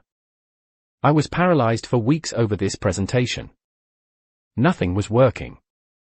One evening, about 2 weeks before the event, Steve asked, "How's your UP talk coming along?" I burst into tears. "It's not coming along. I don't have shit. I can't do it. I'm going to have to fake a car wreck or something." Steve sat down next to me and grabbed my hand. "What's going on? This isn't like you. I've never seen you unravel like this over a talk. You do these things all the time." I buried my head in my hands and mumbled, "I'm blocked. I just can't stop thinking about this horrible experience that happened several years ago." Steve sounded surprised. "What experience?" "I never told you about it," I explained. He leaned toward me and waited. 5 years ago I bombed a talk like I had never bombed before or since. It was a total disaster, and I'm so afraid that it's going to happen again. Steve couldn't believe that I had never told him about my disastrous experience. "What in the hell happened? Why didn't you tell me?" I got up from the table and said, "I don't want to talk about it. It will just make it worse." He grabbed my hand and pulled me back to the table. He looked at me in an "I've been waiting my whole life to use your line against you" way. Don't we need to talk about the hard things? Doesn't talking always make it better? I was too tired to fight, so I told him this story. 5 years ago, when my first book came out, I was asked to speak at a women's networking lunch. I was so excited because, like the UP experience, I would be speaking to a group of normal people. Not therapists or academics, but normal business people. In fact, this event was my first normal audience group. I arrived early at the swanky country club where the event was being hosted, and I introduced myself to the woman in charge. After sizing me up for what felt like an eternity, she greeted me with a stack of short pronouncements. Hello. You don't look like a researcher. I'm going to introduce you. I need your bio. It was an uptight twist on nice to meet you too, but okay. I handed her my bio and that was the beginning of the end. Please subscribe our channel for more amazing audio books. Please like, share and comment on this video. She read it for 30 seconds before she gasped, turned to me, and peering over her reading glasses, snapped, "This says that you're a shame researcher. Is that true?" All of a sudden, I was 10 years old and in the principal's office. I hung my head and whispered, "Yes, I'm a shame researcher." With her lips pursed, she popped, "Do you study anything else?" I couldn't tell her. "Do you?" she demanded. "Yes. I also study fear and vulnerability." She shrapsed, which is like a combo shriek and gasp. "I was told that you collected research on how to be more joyful and how to have more connection and meaning in our lives." Ah, got it. She didn't know anything about me. She must have heard about me from someone who failed to mention the nature of my work. Now it all made sense. I tried to explain, I don't really study how to be joyful and have more meaning in our lives. I know a lot about these topics because I study the things that get in the way of joy, meaning, and connection. Without even responding to me, she walked out of the room and left me standing there. Oh, the irony of a shame researcher standing in a puddle of I'm not good enough. She came back a few minutes later, looked right over the top of my head, and said, "Here's how this is going to go. Number 1, you're not going to talk about the things that get in the way. You're going to talk about the how-to part. That's what people want to hear. People want how-to. Number 2, do not mention the word shame. People will be eating. Number 3, people want to be comfortable and joyful. That's all. Keep it joyful and comfortable." I just stood there in total shock. After a few quiet seconds, she asked, "Okay?" And before I could say anything, she answered for me, "Sounds good." Then, just as she started walking away, she turned around and said, "Light and breezy. People like light and breezy."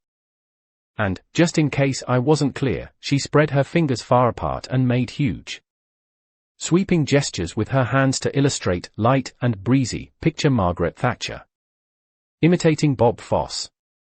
For 40 minutes I stood in front of this group, totally paralyzed and repeating different versions of joy is good. Happy is so good. We should all be joyful.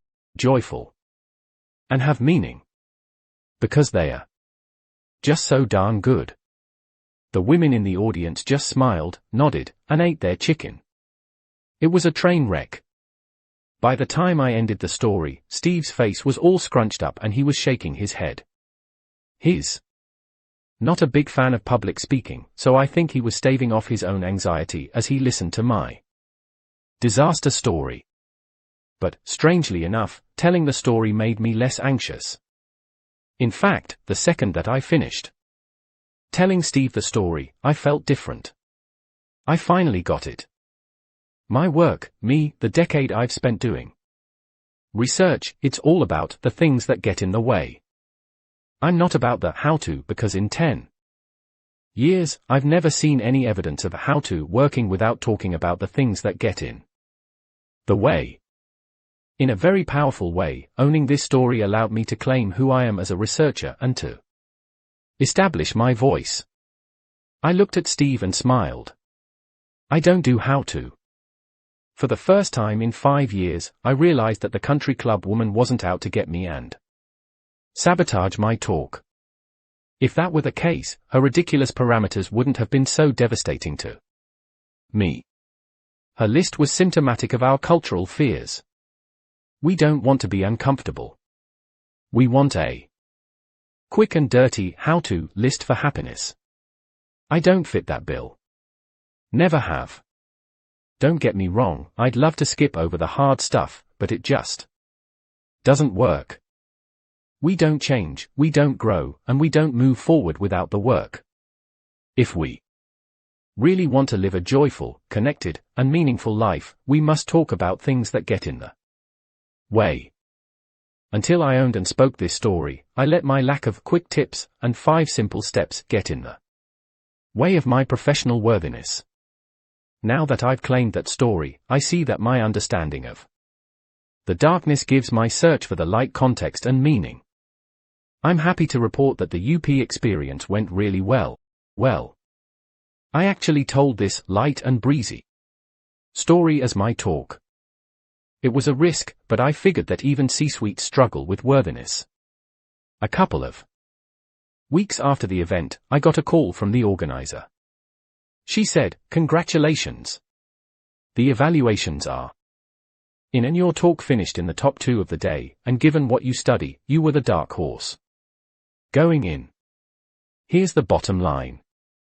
If we want to live and love with our whole hearts, and if we want to engage with the world from a place of worthiness, we have to talk about the things that get in the way, especially shame, fear, and vulnerability." In Jungian circles, shame is often referred to as the swampland of the soul. I'm not suggesting that we wade out into the swamp and set up camp. I've done that, and I can tell you that the swampland of the soul is an important place to visit, but you would not want to live there. What I'm proposing is that we learn how to wade through it. We need to see that standing on the shore and catastrophizing about what could happen if we talked honestly about our fears is actually more painful than grabbing the hand of a trusted companion and crossing the swamp. And, most important, we need to learn why constantly trying to maintain our footing on the shifting shore as we gaze across to the other side of the swamp, where our worthiness waits for us, is much harder work than trudging across. How to is a seductive shortcut, and I understand that. Why cross the swamp if you can just bypass it? But here's the dilemma: why is how to so alluring when, truthfully, we already know how to? Yet we're still standing in the same place longing for more joy, connection, and meaning? Most everyone reading this book knows how to eat healthy. I can tell you the Weight Watcher points for every food in the grocery store. I can recite the South Beach Phase 1 grocery shopping list and the glycemic index like they're the Pledge of Allegiance. We know how to eat healthy. We also know how to make good choices with our money. We know how to take care of our emotional needs.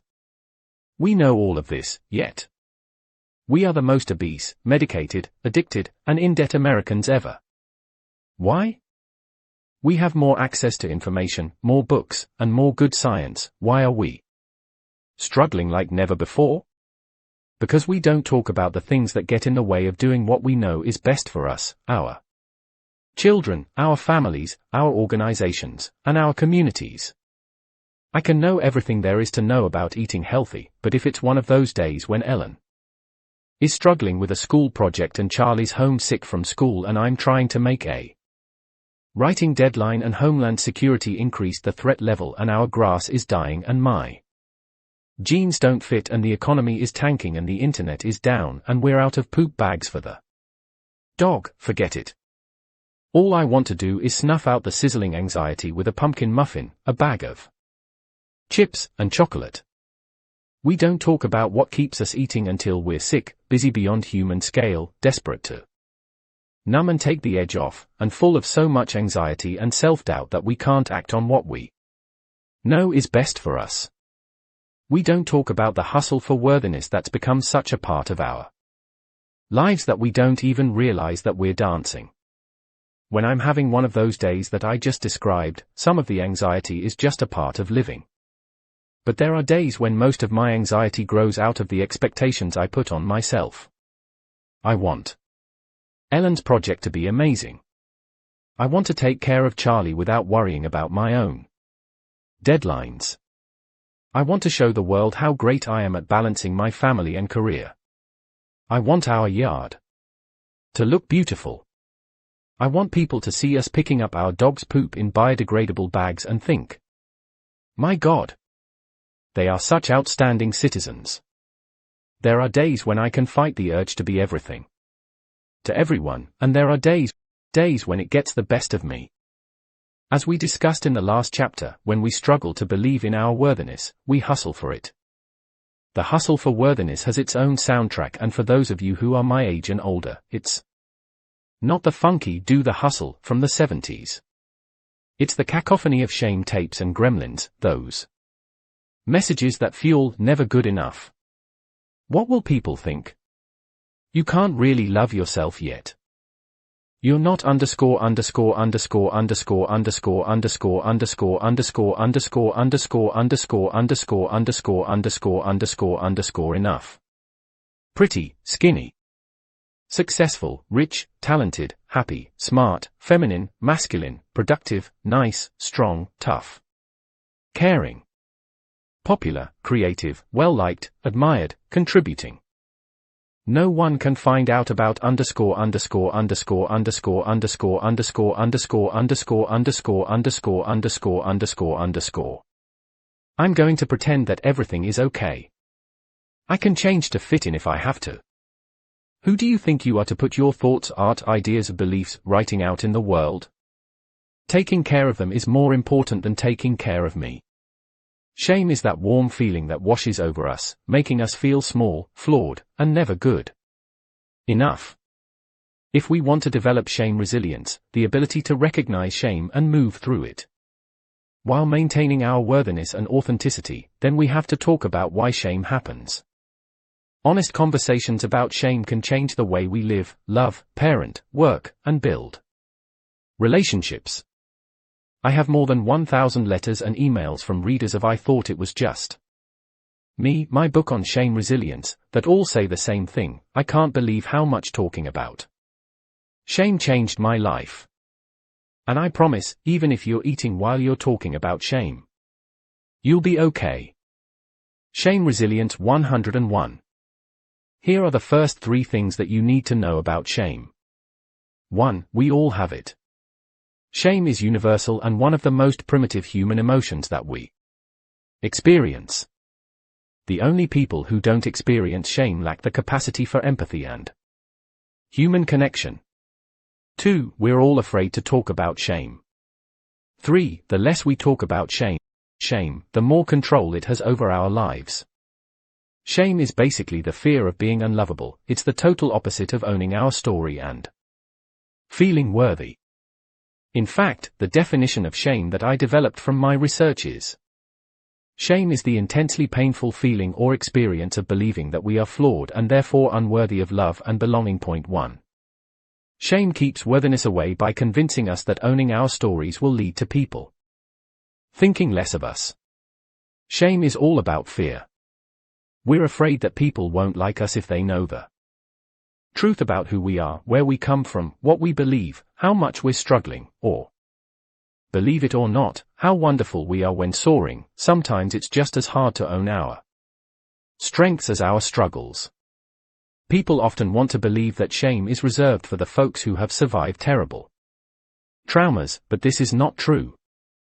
Shame is something we all experience.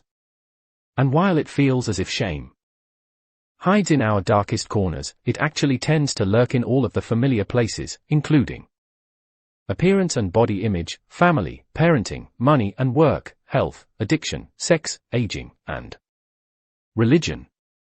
To feel shame is to be human. The stories of our struggles are difficult for everyone to own, and if we've worked hard to make sure everything looks just right on the outside, the stakes are high when it comes to truth-telling. This is why shame loves perfectionists. It's so easy to keep us quiet. In addition to the fear of disappointing people or pushing them away with our stories, we're also afraid that if we tell our stories, the weight of a single experience will collapse upon us. There is a real fear that we can be buried or defined by an experience that, in reality, is only a sliver of who we are. I tell a lot of these stories in my book. I thought it was just me, but the one that comes to mind now is about a woman who worked up the courage to tell her neighbor that she was a recovering alcoholic, only to have her neighbor say, "I'm not sure I'm comfortable with my kids playing at your house anymore." This brave woman told me that she pushed through her fear and said, "But they've played here for 2 years, and I've been sober for 20 years. I'm not any different than I was 10 minutes ago. Why are you?" If shame is the universal fear of being unworthy of love and belonging, and if all people have an irreducible and innate need to experience love and belonging, it's easy to see why shame is often referred to as the master emotion. We don't have to experience shame to be paralyzed by it. The fear of being perceived as unworthy is enough to force us to silence our stories. And if we all have shame, the good news is that we're all capable of developing shame resilience. Shame resilience is the ability to recognize shame, to move through it constructively while maintaining worthiness and authenticity, and to ultimately develop more courage, compassion, and connection as a result of our experience. The first thing we need to understand about shame resilience is that the less we talk about shame, the more we have it. Shame needs 3 things to grow out of control in our lives: secrecy, silence, and judgment. When something shaming happens and we keep it locked up, it festers and grows. It consumes us. We need to share our experience. Shame happens between people, and it heals between people. If we can find someone who has earned the right to hear our story, we need to tell it. Shame loses power when it is spoken. In this way, we need to cultivate our story to let go of shame, and we need to develop shame resilience in order to cultivate our story. After a decade of research, I found that men and women with high levels of shame resilience share these 4 elements. 1. They understand shame and recognize what messages and expectations trigger shame for them. 2. They practice critical awareness by reality checking the messages and expectations that tell us that being imperfect means being inadequate. 3. They reach out and share their stories with people they trust. 4. They speak shame, they use the word shame, they talk about how they are feeling, and they ask for what they need. When I think about the men and women in my study who spoke about the transformative power of story, the folks who own and share their stories, I realize that they are also people who practice shame resilience. Because so much of worthiness and shame resilience is about owning our stories, I want to share one of my own shame resilient stories with you. But before I do that, I want to address 2 commonly asked questions about shame. I think it will help you wrap your head and heart around this tough topic. What's the difference between shame and guilt? The majority of shame researchers and clinicians agree that the difference between shame and guilt is best understood as the differences between I am bad and I did something bad. Guilt equals I did something bad. Shame equals I am bad.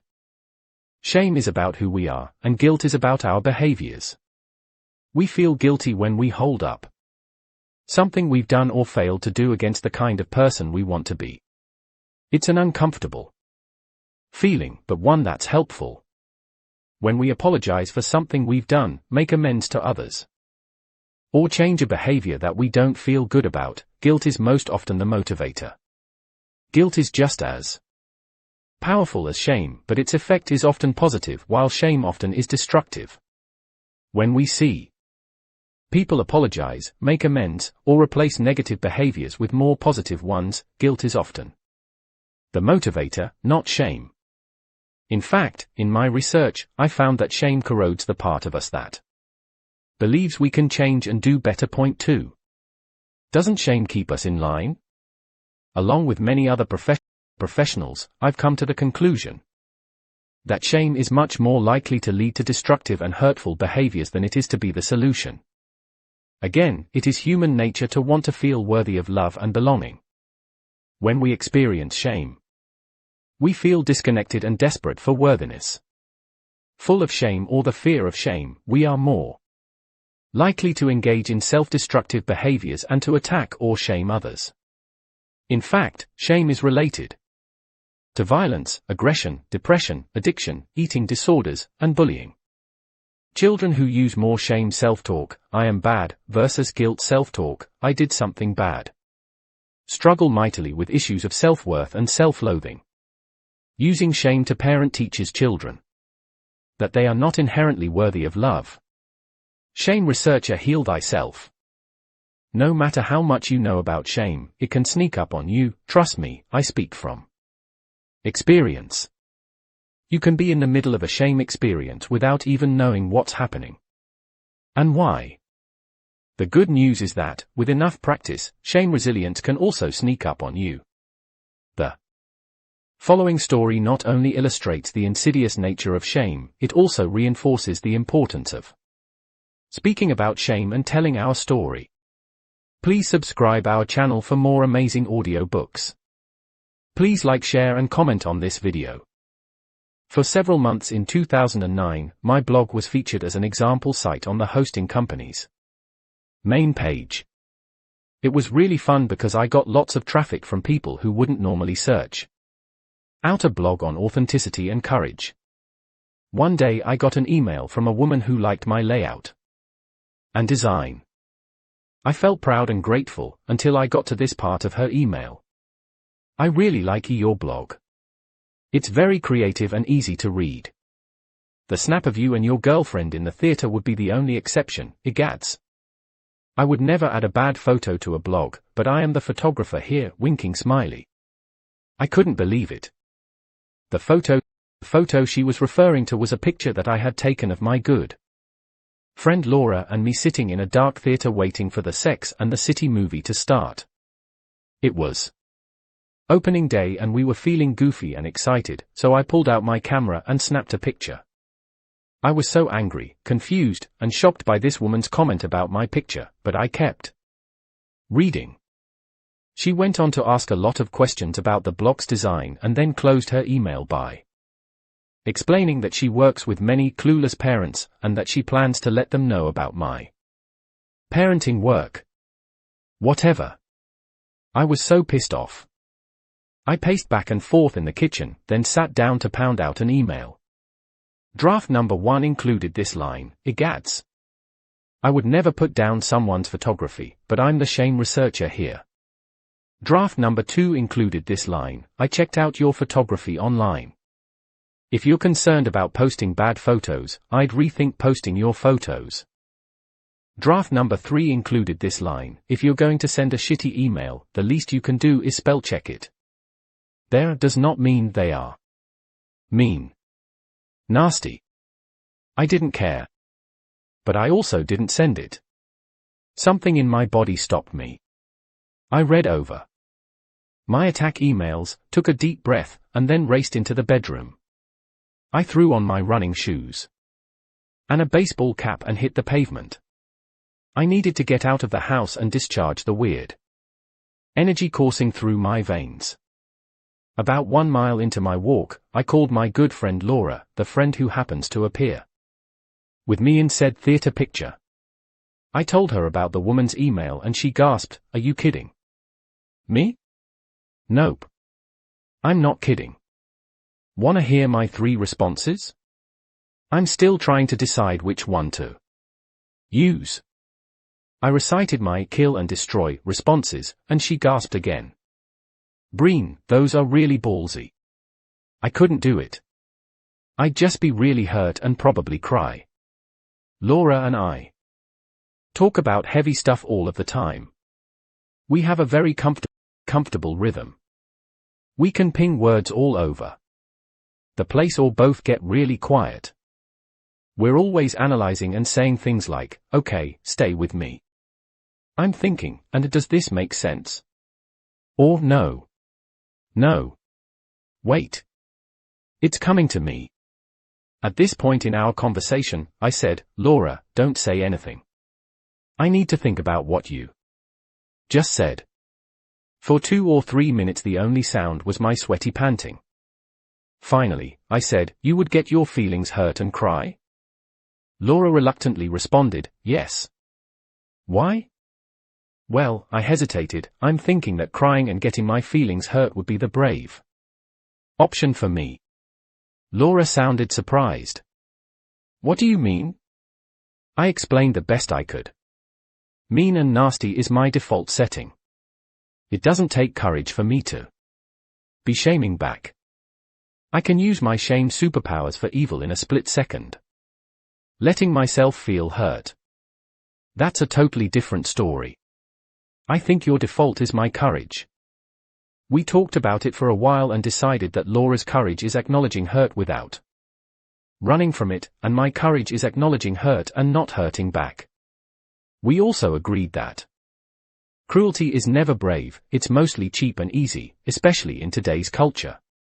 After talking for another mile or so, Laura asked, okay, now that we've got the acknowledging hurt thing down, what would be the courageous thing for you to do with this email? I fought back tears. Be hurt. Cry. Tell you about it. Let it go. Delete the email. Don't even respond. Laura was quiet for a minute, then she blurted out, oh my God. That's shame resilience, right? You're practicing courage.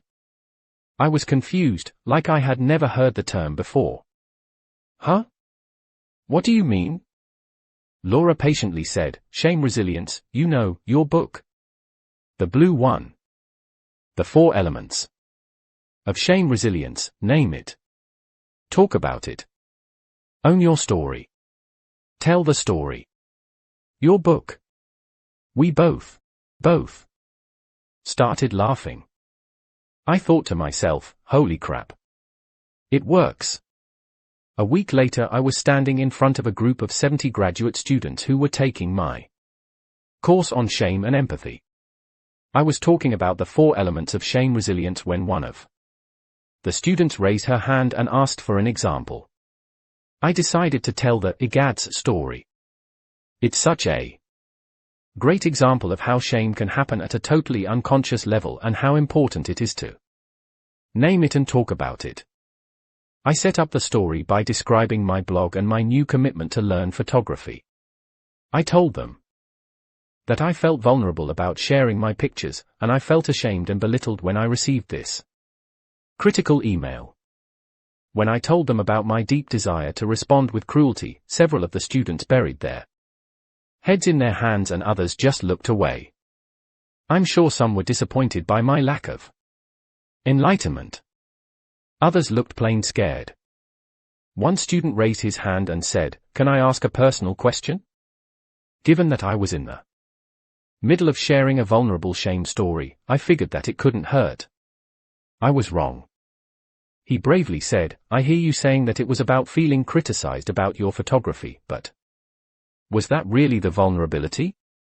Did the shame come from feeling like you were being criticized for a bad picture, or were you ashamed because you're allowing yourself to be vulnerable and open rather than closed and protected, and someone hurt you? Was it really about letting yourself be open to connection and getting hurt? My mouth got dry.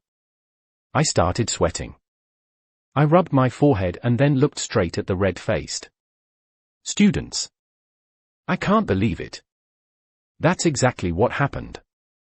I didn't know it until this minute, but that's what happened. That's exactly what happened. I took a goofy picture in the theater, something I don't normally do, but I was with a close friend and we were feeling giddy and girly. I posted it online because I was excited and thought it was fun. Then someone criticized me. A couple of the students glared at their brave colleague like, way to go. You traumatized her. But I didn't feel traumatized. Or found out. Or exposed. I felt liberated.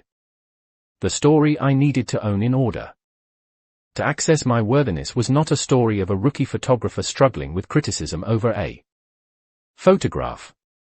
It was the story of a pretty serious person being fun and spontaneous and goofy and imperfect and having someone poke at that vulnerability.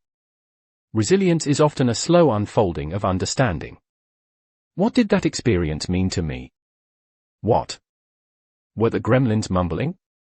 Not only do we need to own our story and love ourselves in the process, we have to figure out the real story.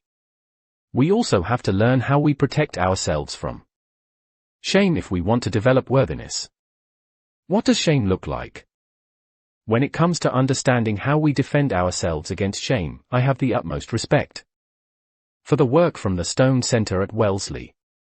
Dr. Linda Hartling, a former relational cultural theorist at the Stone Center and now the Director of Human Dignity and Humiliation Studies, uses the late Karen Horney's work on moving toward, moving against, and moving away to outline the strategies of disconnection we use to deal with shame. Point 3.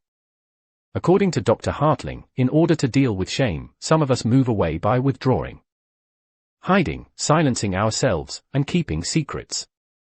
Some of us move toward by seeking to appease and please. And some of us move against by trying to gain power over others, by being aggressive, and by using shame to fight shame, like sending really mean emails. Most of us use all of these, at different times with different folks for different reasons. Yet all of these strategies move us away from our story. Shame is about fear, blame, and disconnection. Story is about worthiness and embracing the imperfections that bring us courage, compassion, and connection. If we want to live fully, without the constant fear of not being enough, we have to own our story. We also have to respond to shame in a way that doesn't exacerbate our shame. One way to do that is to recognize when we're in shame so we can react with intention. Shame is a full contact emotion. Men and women with high levels of shame resilience know when shame is happening. The easiest way to know shame is to cultivate an awareness of our physical shame symptoms.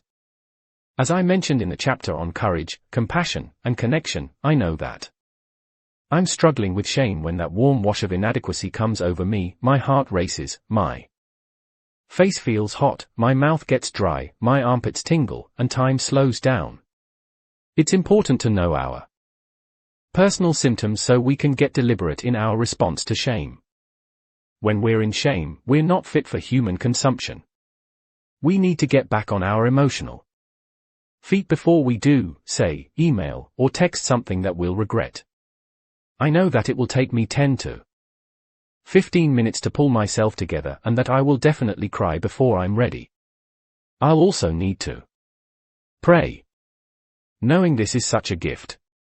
If you want to kickstart your shame resilience and store reclaiming, start with these questions. Figuring out the answers can change your life.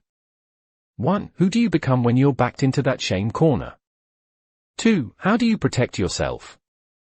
3. Who do you call to work through the mean nasties or the cry and hides or the people pleasing?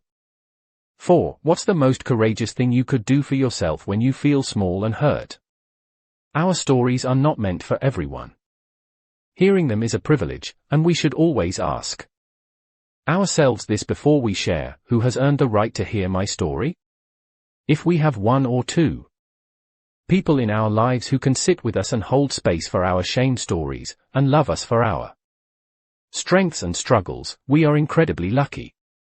If we have a friend, or a small group of friends, or family who embraces our imperfections, vulnerabilities, and power, and fills us with a sense of belonging, we are incredibly lucky. We don't need love and belonging and story catching from everyone in our lives, but we need it from at least one person. If we have that one person or that small group of confidants, the best way to acknowledge these connections is to acknowledge our worthiness. If we're working toward relationships based in love, belonging, and story, we have to start in the same place: I am worthy. Cultivating authenticity.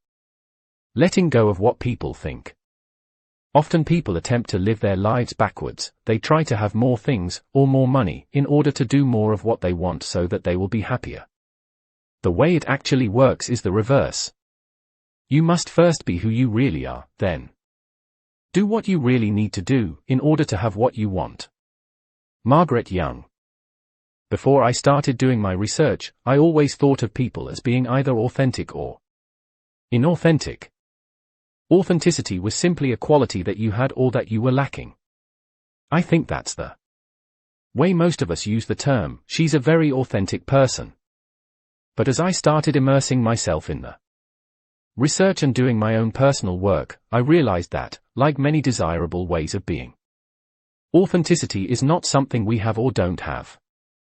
It's a practice, a conscious choice of how we want to live. Authenticity is a collection of choices that we have to make every day. It's about the choice to show up and be real. The choice to be honest. The choice to let our true selves be seen. There are people who consciously practice being authentic, there are people who don't, and there are the rest of us who are authentic on some days and not so authentic on other days. Trust me, even though I know plenty about authenticity and it's something I work toward, if I am full of self-doubt or shame, I can sell myself out and be anybody you need me to be. The idea that we can choose authenticity makes most of us feel both hopeful and exhausted. We feel hopeful because being real is something we value. Most of us are drawn to warm, down-to-earth, honest people, and we aspire to be like that in our own lives. We feel exhausted because without even giving it too much thought, most of us know that choosing authenticity in a culture that dictates everything from how much we're supposed to weigh to what our houses are supposed to look like is a huge undertaking. Given the magnitude of the task at hand, be authentic in a culture that wants you to fit in and people please, I decided to use my research to develop a definition of authenticity that I could use as a touchstone. What is the anatomy of authenticity? What are the parts that come together to create an authentic self? Here's what I developed. Authenticity is the daily practice of letting go of who we think we're supposed to be and embracing who we are. Choosing authenticity means cultivating the courage to be imperfect, to set boundaries, and to allow ourselves to be vulnerable. Exercising the compassion that comes from knowing that we are all made of strength and struggle, and nurturing the connection and sense of belonging that can only happen when we believe that we are enough. Authenticity demands wholehearted living and loving, even when it's hard, even when we're wrestling with the shame and fear of not being good enough, and especially when the joy is so intense that we're afraid to let ourselves feel it. Mindfully practicing authenticity during our most soul-searching struggles is how we invite grace, joy, and gratitude into our lives. You'll notice that many of the topics from the 10 guideposts are woven throughout the definition. That theme will repeat itself throughout this book. All of the guideposts are interconnected and related to each other. My goal is to talk about them individually and collectively.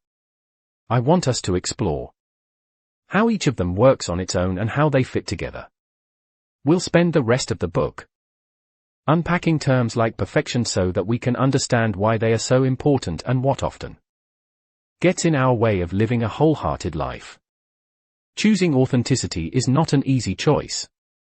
E. Cummings wrote, "To be nobody but yourself in a world which is doing its best, night and day, to make you everybody but yourself, means to fight the hardest battle which any human being can fight, and never stop fighting. Staying real is one of the most courageous battles that we'll ever fight. When we choose to be true to ourselves, the people around us will struggle to make sense of how and why we are changing. Partners and children might feel fearful and unsure about the changes they are seeing. Friends and family may worry about how our authenticity practice will affect them and our relationships with them.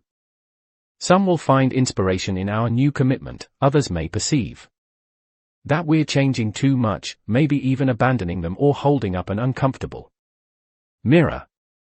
Please subscribe our channel for more amazing audio books. Please like, share and comment on this video. It's not so much the act of authenticity that challenges the status quo, I think of it as the audacity of authenticity. Most of us have shame triggers around being perceived as self-indulgent or self-focused. We don't want our authenticity to be perceived as selfish or narcissistic. When I first started mindfully practicing authenticity and worthiness, I felt like every day was a walk through a gauntlet of gremlins. Their voices can be loud and unrelenting. What if I think I'm enough, but others don't? What if I let my imperfect self be seen and known, and nobody likes what they see? What if my friends, family, co-workers like the perfect me better, the one who takes care of everything and everyone? Sometimes, when we push the system, it pushes back. The pushback can be everything from roles and whispers to relationship struggles and feelings of isolation. There can also be cruel and shaming responses to our authentic voices. In my research on authenticity and shame, I found that speaking out is a major shame trigger for women. Here's how the research participants described the struggle to be authentic. Don't make people feel uncomfortable, but be honest. Don't upset anyone or hurt anyone's feelings, but say what's on your mind. Sound informed and educated, but not like a know-it-all. Don't say anything unpopular or controversial, but have the courage to disagree with the crowd.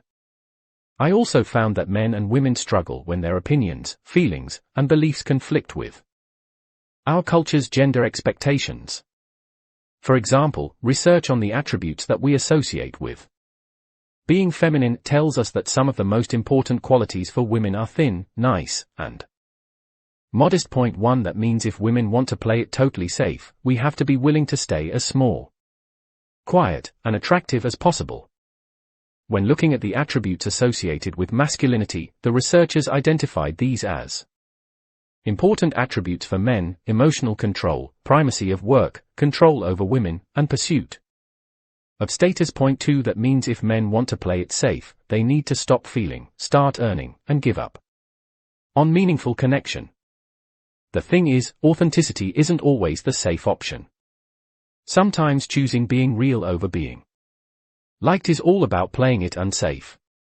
It means stepping out of our comfort zone. And trust me, as someone who has stepped out on many occasions, it's easy to get knocked around when you're wandering through new territory. It's easy to attack and criticize someone while he or she is risk-taking, voicing an unpopular opinion, or sharing a new creation with the world, or trying something new that he or she hasn't quite mastered. Cruelty is cheap, easy, and rampant. It's also chicken shit. Especially when you attack and criticize anonymously, like technology allows so many people to do these days. As we struggle to be authentic and brave, it's important to remember that cruelty always hurts, even if the criticisms are untrue. When we go against the grain and put ourselves and our work out in the world, some people will feel threatened and they will go after what hurts the most: our appearance, our lovability, and even our parenting. The problem is that when we don't care at all what people think and we're immune to hurt, we're also ineffective at connecting. Courage is telling our story, not being immune to criticism. Staying vulnerable is a risk we have to take if we want to experience connection. If you're like me, practicing authenticity can feel like a daunting choice. There's risk involved in putting your true self out in the world. But I believe there's even more risk in hiding yourself and your gifts from the world. Our unexpressed ideas, opinions, and contributions don't just go away. They are likely to fester and eat away at our worthiness. I think we should be born with a warning label similar to the ones that come on cigarette packages: caution, if you trade in your authenticity for safety, you may experience the following: anxiety, depression, eating disorders, addiction, rage, blame, resentment, and inexplicable grief. Sacrificing who we are for the sake of what other people think just isn't worth it. Yes, there can be authenticity growing pains for the people around us, but in the end, being true to ourselves is the best gift we can give the people we love. When I let go of trying to be everything to everyone, I had much more time, attention, love, and connection for the important people in my life. My authenticity. Practice can be hard on Steve and the kids, mostly because it requires time, energy, and attention. But the truth is that Steve, Ellen, and Charlie are engaged in the same struggle. We all are. Dig deep. Get deliberate. Whenever I'm faced with a vulnerable situation, I get deliberate with my intentions. By repeating this to myself, don't shrink. Don't puff up. Stand on your sacred ground. I think there's something deeply spiritual about standing your ground. Saying this little mantra helps me. Remember not to get small so other people are comfortable and not to throw up my armor as a way to protect myself. Get inspired. I'm inspired by everyone who shares their work and opinions with the world. Courage is contagious. My friend Catherine Center says, you have to be brave with your life so that others can be brave with theirs.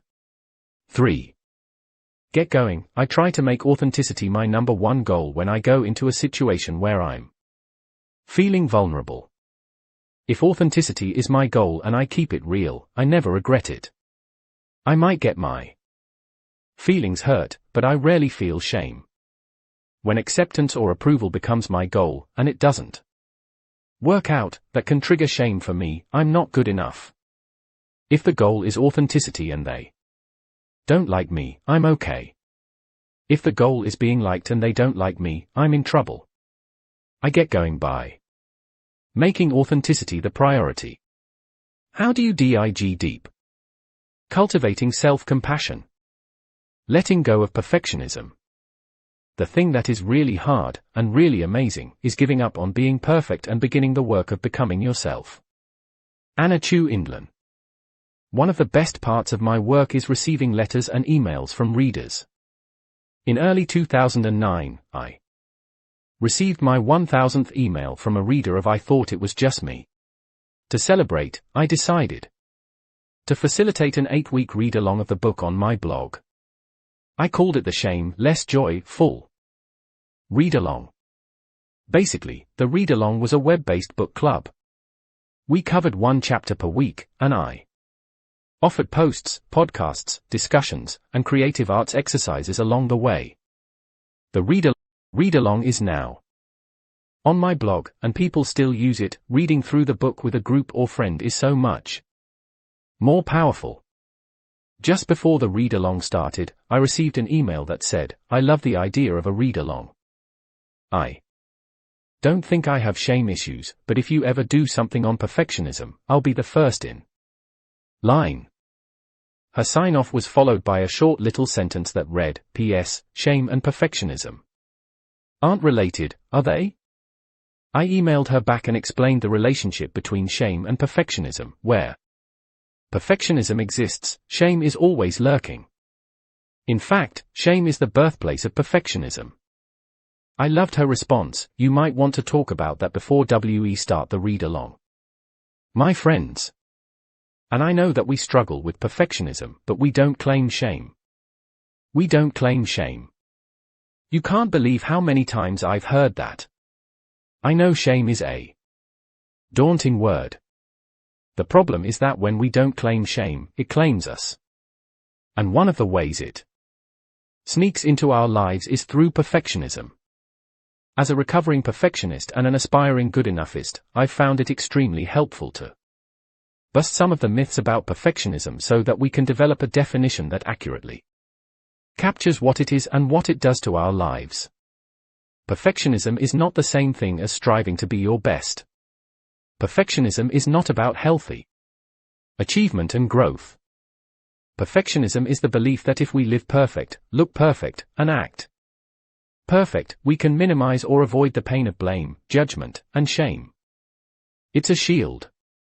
Perfectionism is a 20-ton shield that we lug around thinking it will protect us when, in fact, it's the thing that's really preventing us from taking flight. Perfectionism is not self-improvement. Perfectionism is, at its core, about trying to earn approval and acceptance. Most perfectionists were raised being praised for achievement and performance. Grades, manners, rule-following, people-pleasing, appearance, sports.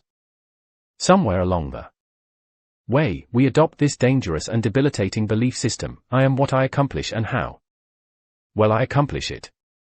Please perform. Perfect. Healthy striving is self-focused: how can I improve? Perfectionism is other-focused: what will they think? Understanding the difference between healthy striving and perfectionism is critical to laying down the shield and picking up your life. Research shows that perfectionism hampers success. In fact, it's often the path to depression, anxiety, addiction, and life paralysis. Point 2. Life paralysis refers to all of the opportunities we miss because we're too afraid to put anything out in the world that could be imperfect. It's also all of the dreams that we don't follow because of our deep fear of failing, making mistakes, and disappointing others. It's terrifying to risk when you're a perfectionist. Your self-worth is on the line. I put these 3 insights together to craft a definition of perfectionism because you know how much I love to get words wrapped around my struggles. It's long, but man has it helped me. It's also the most requested definition on my blog. Perfectionism is a self-destructive and addictive belief system that fuels this primary thought: if I look perfect, live perfectly, and do everything perfectly, I can avoid or minimize the painful feelings of shame, judgment, and blame. Perfectionism is self-destructive simply because there is no such thing as perfect. Perfection is an unattainable goal. Additionally, perfectionism is more about perception. We want to be perceived as perfect. Again, this is unattainable. There is no way to control perception, regardless of how much time and energy we spend trying. Perfectionism is addictive because when we invariably do experience shame, judgment, and blame, we often believe it's because we weren't perfect enough.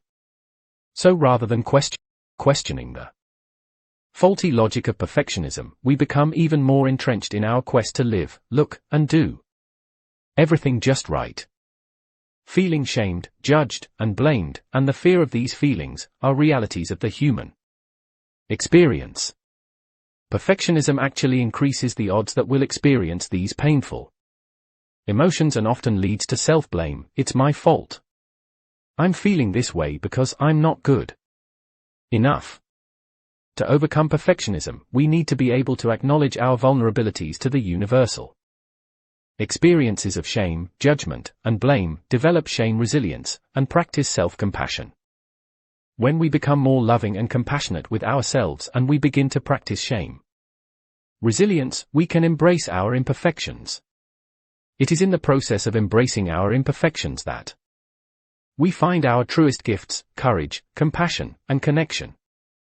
Based on my data, I don't think that some people are perfectionists and others are not. I think perfectionism exists along a continuum. We all have some perfectionistic tendencies.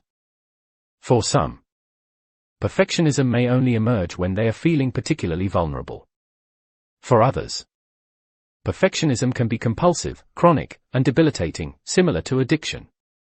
I've started to work on my perfectionism, one messy piece at a time. In doing so, I finally understand, in my bones, the difference between perfectionism and healthy achieving. Exploring our fears and changing our self-talk are 2 critical steps in overcoming perfectionism. Here's my example. Like most women, I struggle with body image, self-confidence, and the always complicated relationship between food and emotions. Here's the difference between perfectionism diets and healthy goals. Perfectionism talk, UGH. Nothing fits. I'm fat and ugly. I'm ashamed of how I look. I need to be different than I am right now to be worthy of love and belonging. Striving self talk, I want this for me.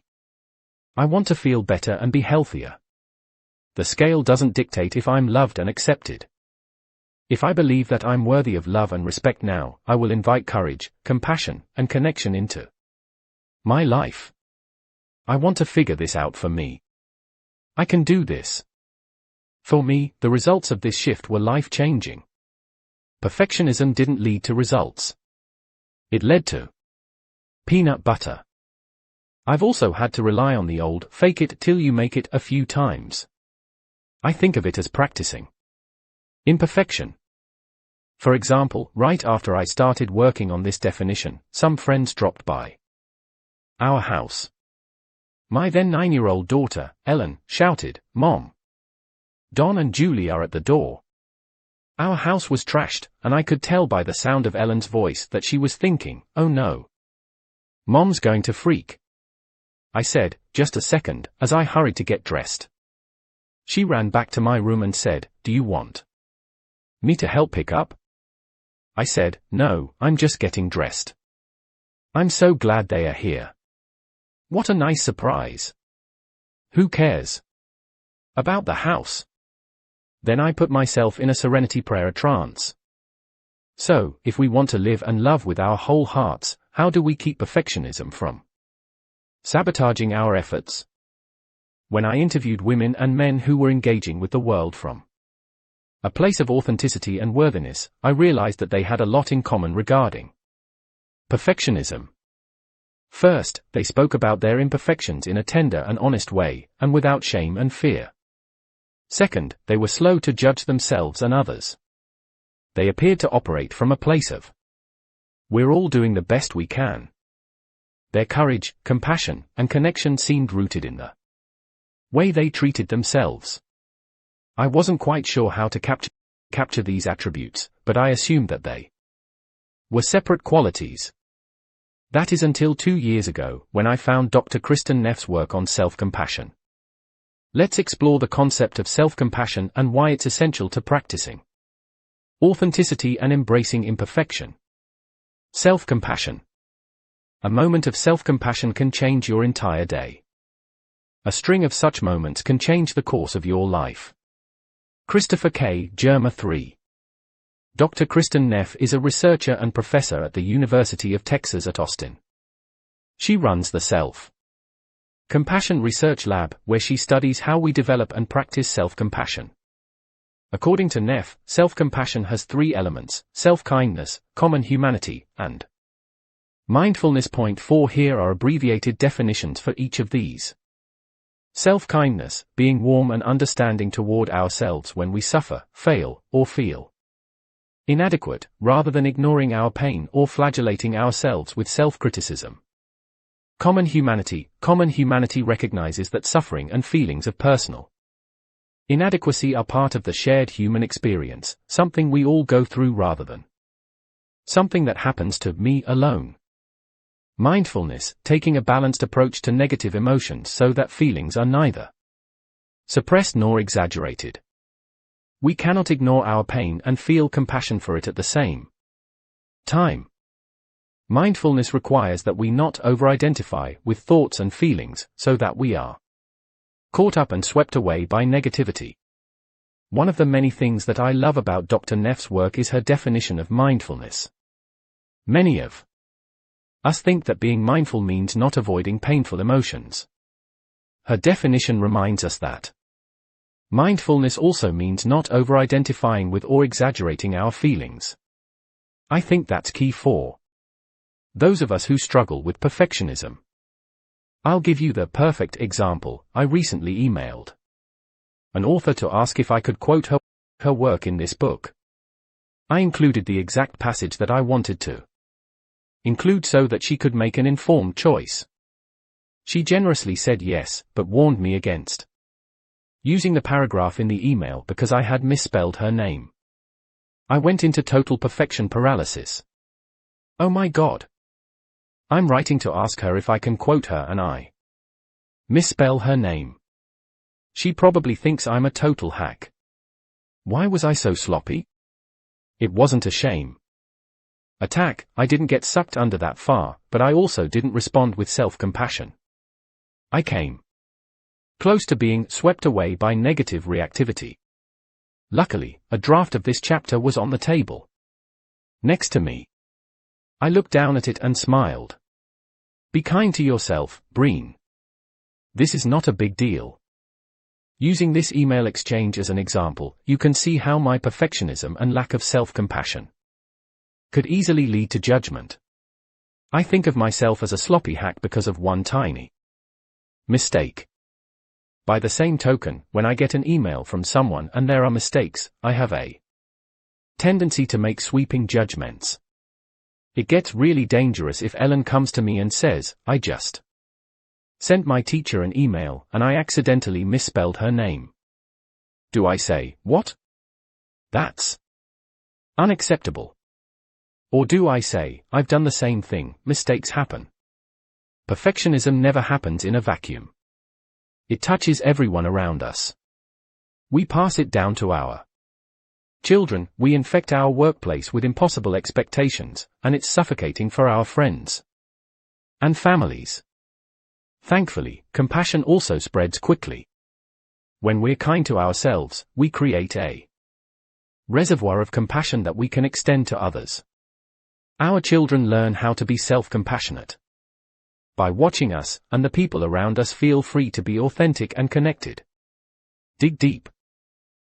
Get deliberate. One tool that's helped me get deliberate about my self-compassion is Dr. Neff's Self-Compassion Scale. 5. It's a short test that measures the elements of self-compassion, self-kindness, common humanity, and mindfulness, and the things that get in the way, self-judgment, isolation, and over-identification.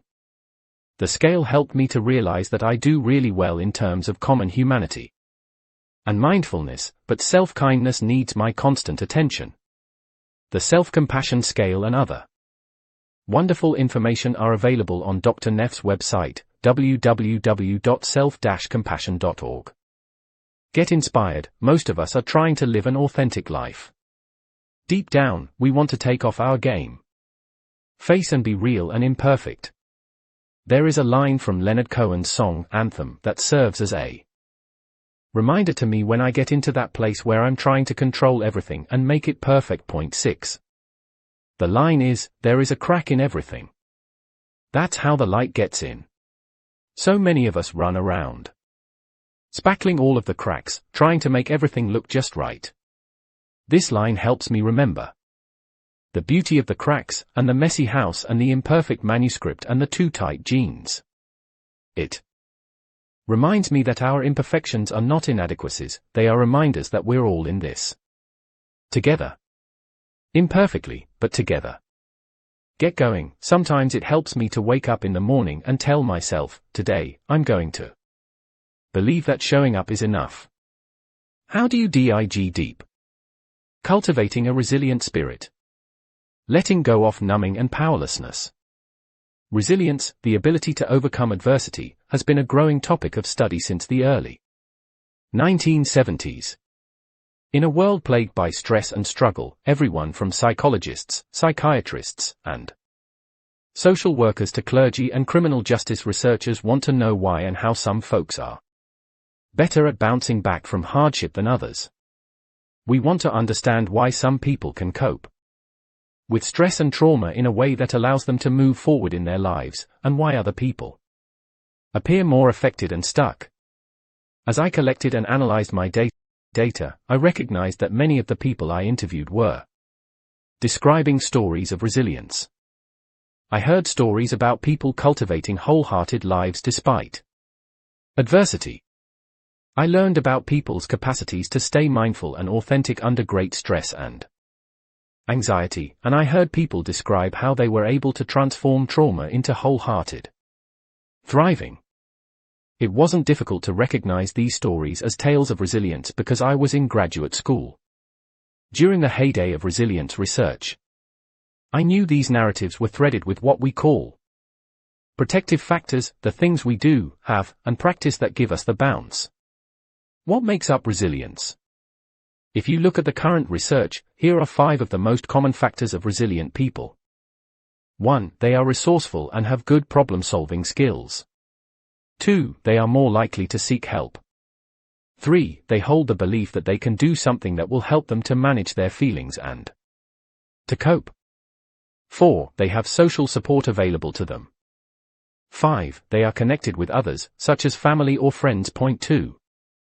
Of course, there are more factors, depending on the researchers, but these are the big ones. At first, I hoped the patterns that I observed in my research would lead to a very straightforward conclusion: resilience is a core component of wholeheartedness, just like the other guideposts. But there was something more to what I was hearing. The stories had more in common than just resilience. All of these stories were about spirit. According to the people I interviewed, the very foundation of the protective factors, the things that made them bouncy, was their spirituality. By spirituality, I'm not talking about religion or theology, but I am talking about a shared and deeply held belief. Based on the interviews, here's how I define spirituality. Spirituality is recognizing and celebrating that we are all inextricably connected to each other by a power greater than all of us, and that our connection to that power and to one another is grounded in love and compassion. Practicing spirituality brings a sense of perspective, meaning, and purpose to our lives. Without exception, spirituality, the belief in connection, a power greater than self, and interconnections grounded in love and compassion, emerged as a component of resilience. Most people spoke of God, but not everyone. Some were occasional churchgoers, others were not. Some worshipped at fishing holes, others in temples, mosques, or at home. Some struggled with the idea of religion, others were devout members of organized religions. The one thing that they all had in common was spirituality as the foundation of their resilience. From this foundation of spirituality, 3 other significant patterns emerged as being essential to resilience. 1. Cultivating hope. 2. Practicing critical awareness. 3. Letting go of numbing and taking the edge off vulnerability, discomfort, and pain. Let's take a look at each of these and how they are connected to resilience and spirit. Hope and powerlessness. As a researcher, I can't think of 2 words that are more misunderstood than the words hope and power. As soon as I realized that hope is an important piece of wholehearted living, I started investigating and found the work of C.R. Snyder, a former researcher at the University of Kansas. Lawrence. Point 3. Like most people, I always thought of hope as an emotion, like a warm feeling of optimism and possibility. I was wrong. I was shocked to discover that hope is not an emotion, it's a way of thinking or a cognitive process. Emotions play a supporting role, but hope is really a thought process made up of what Snyder calls a trilogy of goals, pathways, and agency. Point 4. In very simple terms, hope happens when we have the ability to set realistic goals. I know where I want to go. We are able to figure out how to achieve those goals, including the ability to stay flexible and develop alternative routes. I know how to get there, I'm persistent, and I can tolerate disappointment and try again. We believe in ourselves, I can do this. So, hope is a combination of setting goals, having the tenacity and perseverance to pursue them, and believing in our own abilities. And, if that's not news enough, here's something else: hope is learned. Snyder suggests that we learn hopeful, goal-directed thinking in the context of other people. Children most often learn hope from their parents. Snyder says that to learn hopefulness, children need relationships that are characterized by boundaries, consistency, and support. I think it's so empowering to know that I have the ability to teach my children how to hope. It's not a crapshoot. It's a conscious choice. To add to Snyder's work on hope, I found in my research that men and women who self-report as hopeful put considerable value on persistence and hard work. The new cultural belief that everything should be fun, fast, and easy is inconsistent with hopeful thinking. It also sets us up for hopelessness. When we experience something that is difficult and requires significant time and effort, we are quick to think, this is supposed to be easy, it's not worth the effort, or, this should be easier, it's only hard and slow because I'm not good at it. Hopeful self-talk sounds more like, this is tough, but I can do it. On the other hand, for those of us who have the tendency to believe that everything worthwhile should involve pain and suffering, like yours truly, I've also learned that never fun, fast, and easy is as detrimental to hope as always fun, fast, and easy. Given my abilities to chase down a goal and bulldog it until it surrenders from pure exhaustion, I resented learning this. Before this research I believed that unless blood, sweat, and tears were involved, it must not be that important. I was wrong. Again. We develop a hopeful mindset when we understand that some worthy endeavors will be difficult and time-consuming and not enjoyable at all. Hope also requires us to understand that just because the process of reaching a goal happens to be fun, fast, and easy doesn't mean that it has less value than a difficult goal. If we want to cultivate hopefulness, we have to be willing to be flexible and demonstrate perseverance. Not every goal will look and feel the same. Tolerance for disappointment, determination, and a belief in self are the heart of hope. As a college professor and researcher, I spend a significant amount of time with teachers and school administrators. Over the past 2 years I've become increasingly concerned that we're raising children who have little tolerance for disappointment and have a strong sense of entitlement, which is very different than agency. Entitlement is I deserve this just because I want it, and agency is I know I can do this. The combination of fear of disappointment, entitlement, and performance pressure is a recipe for hopelessness and self-doubt. Please subscribe our channel for more amazing audio books. Please like, share, and comment on this video. Hopelessness is dangerous because it leads to feelings of powerlessness. Like the word hope, we often think of power as negative. It's not.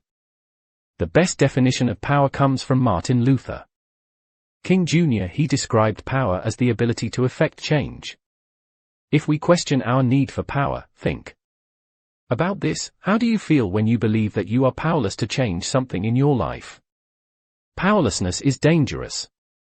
For most of us, the inability to effect change is a desperate feeling. We need resilience and hope and a spirit that can carry us through the doubt and fear. We need to believe that we can effect change if we want to live and love with our whole hearts. Practicing critical awareness. Practicing critical awareness is about reality checking the messages and expectations that drive the never good enough gremlins. From the time we wake up to the time our head hits the pillow at night, we are bombarded with messages and expectations about every aspect of our lives.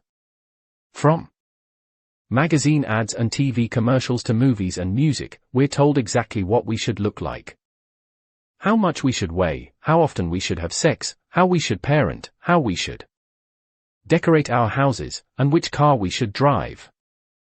It's absolutely overwhelming, and, in my opinion, no one is immune. Trying to avoid media messages is like holding your breath to avoid air pollution. It's not going to happen. It's in our biology to trust what we see with our eyes. This makes living in a carefully edited, overproduced, and photoshopped world very dangerous.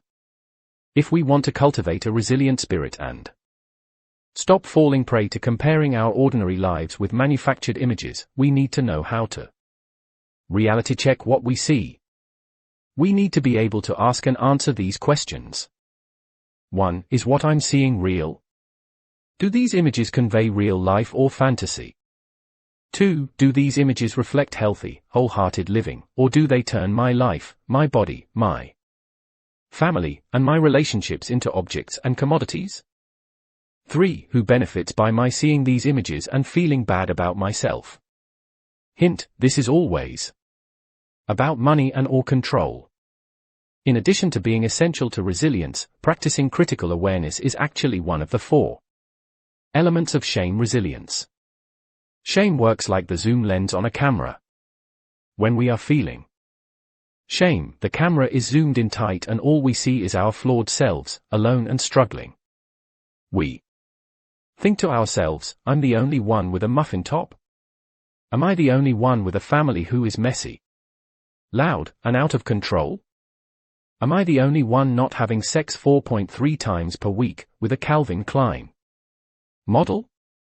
Something is wrong with me. I am alone. When we zoom out, we start to see a completely different picture. We see many people in the same struggle. Rather than thinking, I'm the only one, we start thinking, I can't believe it. You too? I'm normal? I thought it was just me. Once we start to see the big picture, we are better able to reality check our shame triggers and the messages and expectations that we're never good enough. In my experiences as a teacher and shame researcher, I have found incredible insight and wisdom in the work of Gene Kilbourne and Jackson Katz. Both Kilbourne and Katz explore the relationship of media images to actual problems in the society, such as violence, the sexual abuse of children, pornography and censorship, masculinity and loneliness, teenage pregnancy, addiction, and eating disorders. Kilbourne writes, advertising is an over $200 billion a year industry. We are each exposed to over 3,000 ads a day. Yet, remarkably, most of us believe we are not influenced by advertising. Ads sell a great deal more than products. They sell values, images, and concepts of success and worth, love and sexuality, popularity and normalcy. They tell us who we are and who we should be. Sometimes they sell addictions. 5. I highly recommend Kilbourne's and Katz's DVDs. They've changed the way I see the world and myself. Gene Kilbourne's latest DVD is Killing Us Softly. 4. 6. And Katz's DVD is titled Tough Guys, Violence, Media, and the Crisis in Masculinity. 7. As I mentioned earlier, practicing spirituality brings perspective, meaning, and purpose to our lives. When we allow ourselves to become culturally conditioned to believe that we are not enough, and that we don't make enough or have enough, it damages our soul. This is why I think practicing critical awareness and reality checking is as much about spirituality as it is about critical thinking. Numbing and taking the edge off. I talked to many research participants who were struggling with worthiness. When we talked about how they dealt with difficult emotions, such as shame, grief, fear, despair, disappointment, and sadness, I heard over and over about the need to numb and take the edge off of feelings that cause vulnerability, discomfort, and pain. Participants described engaging in behaviors that numbed their feelings or helped them to avoid experiencing pain. Some of these participants were fully aware that their behaviors had a numbing effect, while others did not seem to make that connection. When I interviewed the participants whom I describe as living a wholehearted life about the same topic, they consistently talked about trying to feel the feelings, staying mindful about numbing behaviors, and trying to lean into the discomfort of hard emotions. I knew this was a critically important finding in my research, so I spent several hundred interviews trying to better understand the consequences of numbing and how taking the edge off behaviors is related to addiction. Here's what I learned. 1. Most of us engage in behaviors, consciously or not, that help us to numb and take the edge off vulnerability, pain, and discomfort. 2. Addiction can be described as chronically and compulsively numbing and taking the edge off of feelings. 3. We cannot selectively numb emotions. When we numb the painful emotions, we also numb the positive emotions. The most powerful emotions that we experience have very sharp points, like the tip of a thorn. When they prick us, they cause discomfort and even pain. Just the anticipation or fear of these feelings can trigger intolerable vulnerability in us. We know it's coming. For many of us, our first response to vulnerability and pain of these sharp points is not to lean into the discomfort and feel our way through, but rather to make it go away. We do that by numbing and taking the edge off the pain with whatever provides the quickest relief. We can anesthetize with a whole bunch of stuff, including alcohol, drugs, food, sex, relationships, money, work, caretaking, gambling, staying busy, affairs, chaos, shopping, planning, perfectionism, constant change, and the internet. Before conducting this research, I thought that numbing and taking the edge off was just about addiction, but I don't believe that anymore. Now I believe that everyone numbs and takes the edge off. And that addiction is about engaging in these behaviors compulsively and chronically. The men and women in my study whom I would describe as fully engaged in wholehearted living were not immune to numbing. The primary difference seemed to be that they were aware of the dangers of numbing and had developed the ability to feel their way through high vulnerability experiences.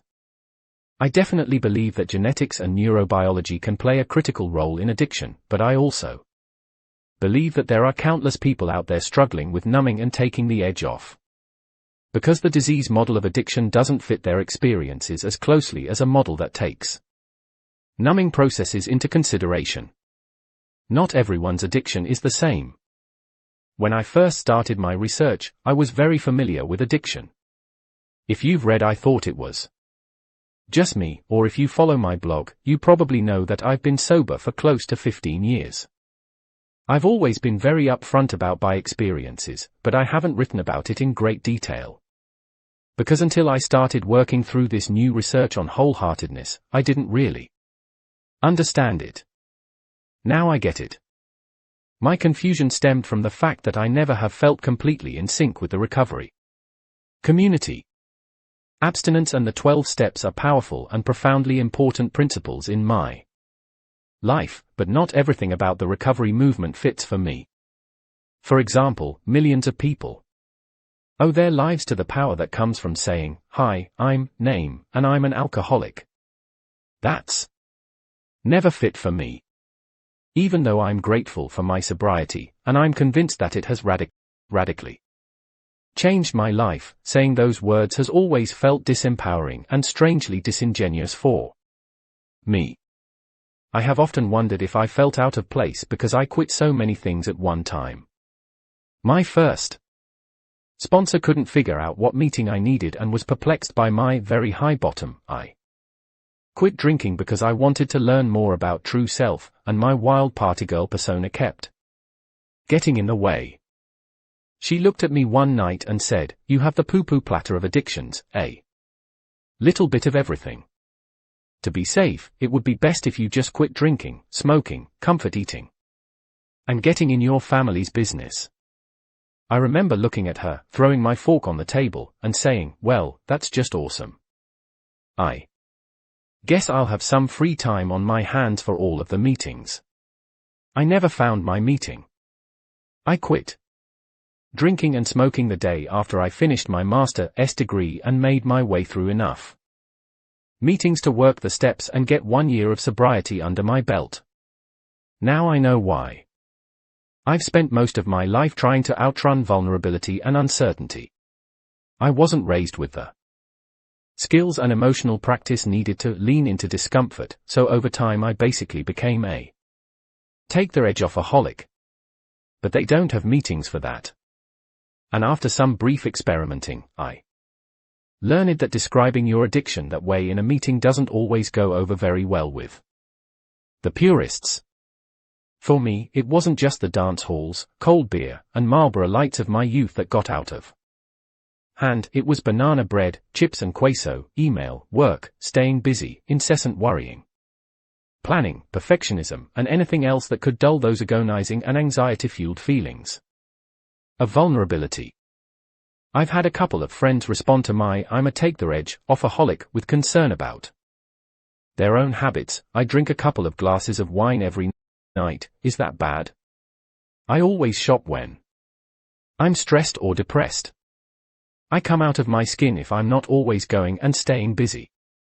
Again, after years of research, I'm convinced that we all numb and take the edge off. The question is, does our underscore underscore underscore underscore underscore underscore underscore underscore underscore underscore underscore underscore underscore underscore underscore eating, drinking, spending, gambling, saving the world, incessant gossiping, perfectionism, 60-hour workweek, get in the way of our authenticity? Does it stop us from being emotionally honest and setting boundaries and feeling like we're enough? Does it keep us from staying out of judgment and from feeling connected? Are we using underscore underscore underscore underscore underscore underscore underscore underscore underscore underscore underscore underscore underscore to hide or escape from the reality of our lives?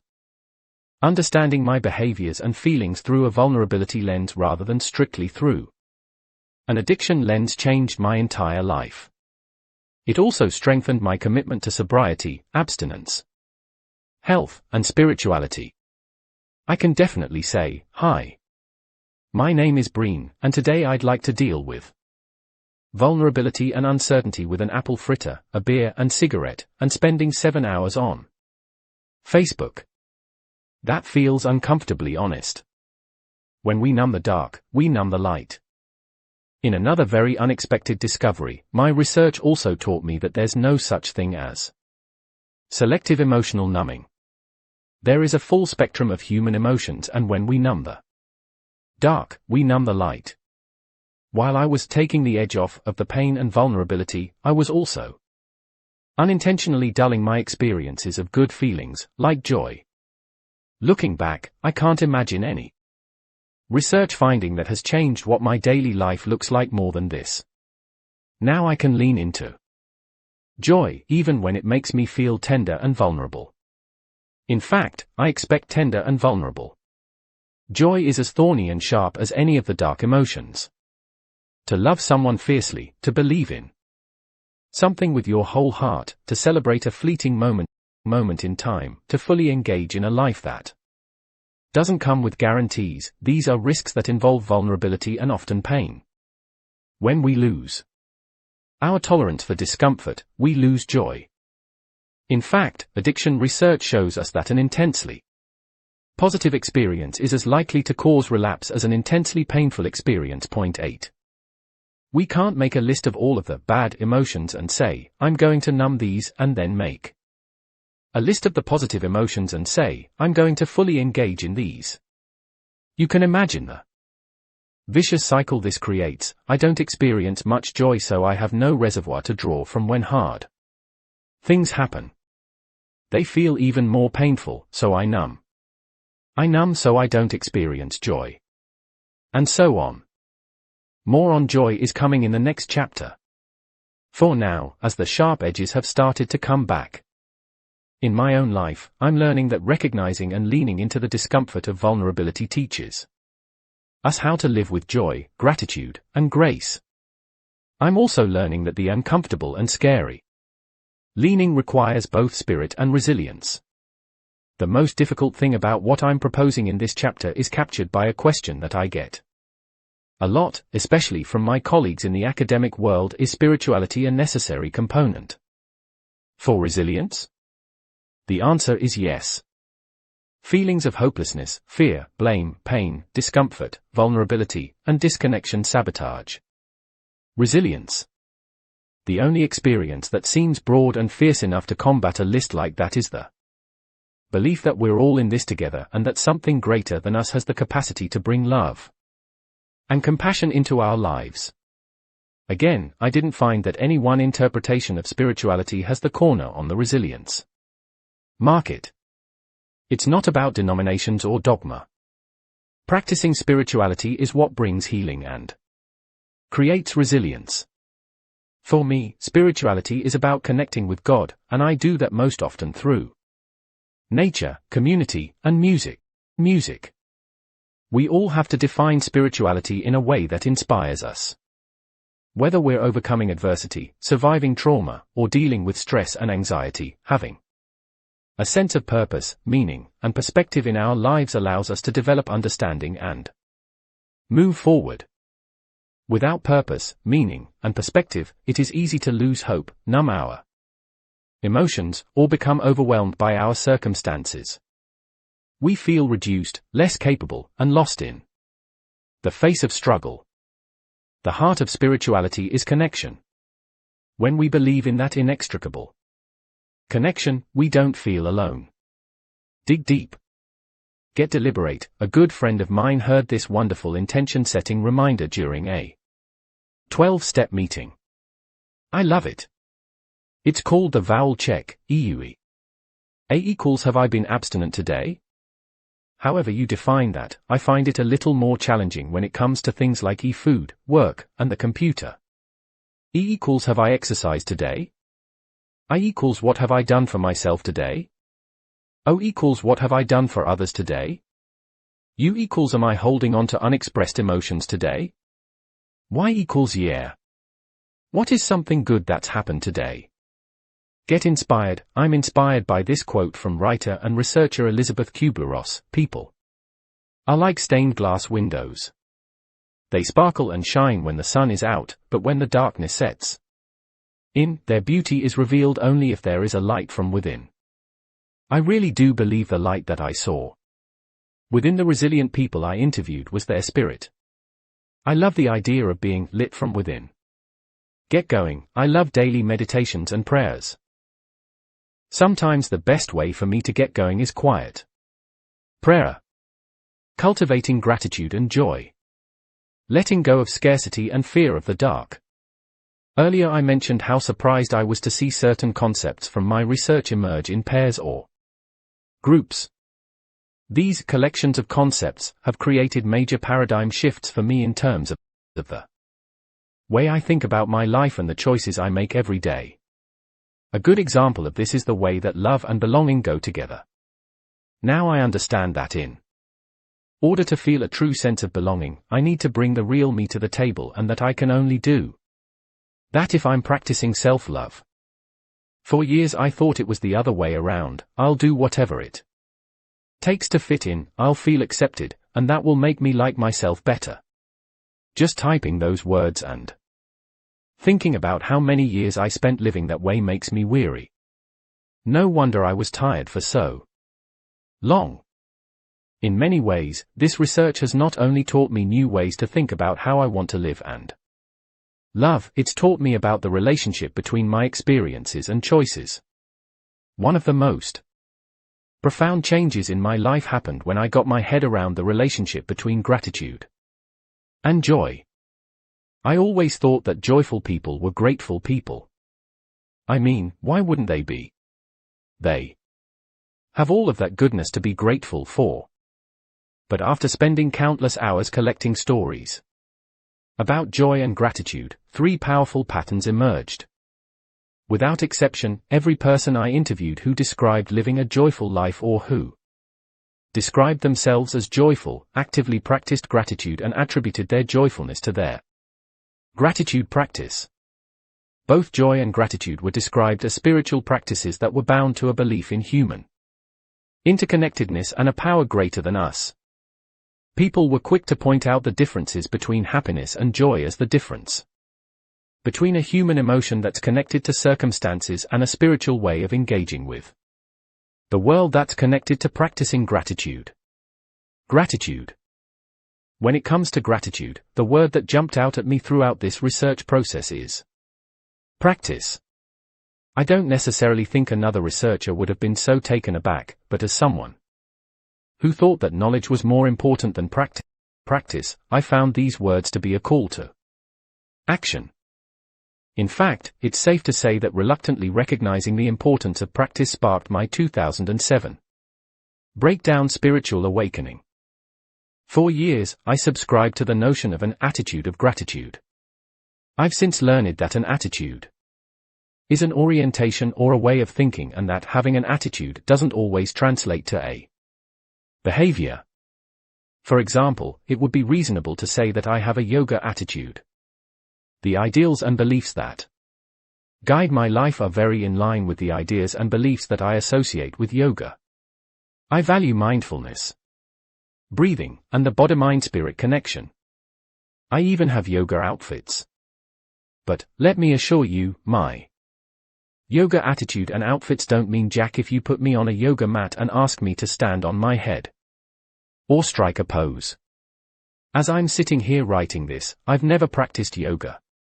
I plan to change that between now and the time you're holding this book in your hand, but to date, I've never put the attitude into action. So where it really matters, on the mat, my yoga attitude doesn't count for much. So, what does a gratitude practice look like? The folks I interviewed talked about keeping gratitude Journals, doing daily gratitude meditations or prayers, creating gratitude art, and even stopping during their stressful, busy days to actually say these words out loud. I am grateful for. When the wholehearted talk about gratitude, there are a whole bunch of verbs involved. It seems that gratitude without practice may be a little like faith without works, it's not alive. The research has taught me that happiness and joy are different experiences. In the interviews, people would often say something like, being grateful and joyful doesn't mean that I'm happy all of the time. On many occasions I would delve deeper into those types of statements by asking, what does it look like when you're joyful and grateful, but not happy? The answers were all similar. Happiness is tied to circumstance and joyfulness is tied to spirit and gratitude. I also learned that neither joy nor happiness is constant. No one feels happy all of the time or joyful all of the time. Both experiences come and go. Happiness is attached to external situations and events, and seems to ebb and flow as those circumstances come and go. Joy seems to be constantly tethered to our hearts by spirit and gratitude. But our actual experiences of joy, these intense feelings of deep spiritual connection and pleasure, sees us in a very vulnerable way. After these differences emerged from my data, I looked around to find what other researchers had written about joy and happiness. Interestingly, the explanation that seemed to best describe my findings was from a theologian. Ann Robertson, a Methodist pastor, writer, and executive director of the Massachusetts Bible Society, explains how the Greek origins of the words happiness and joy hold important meaning for us today.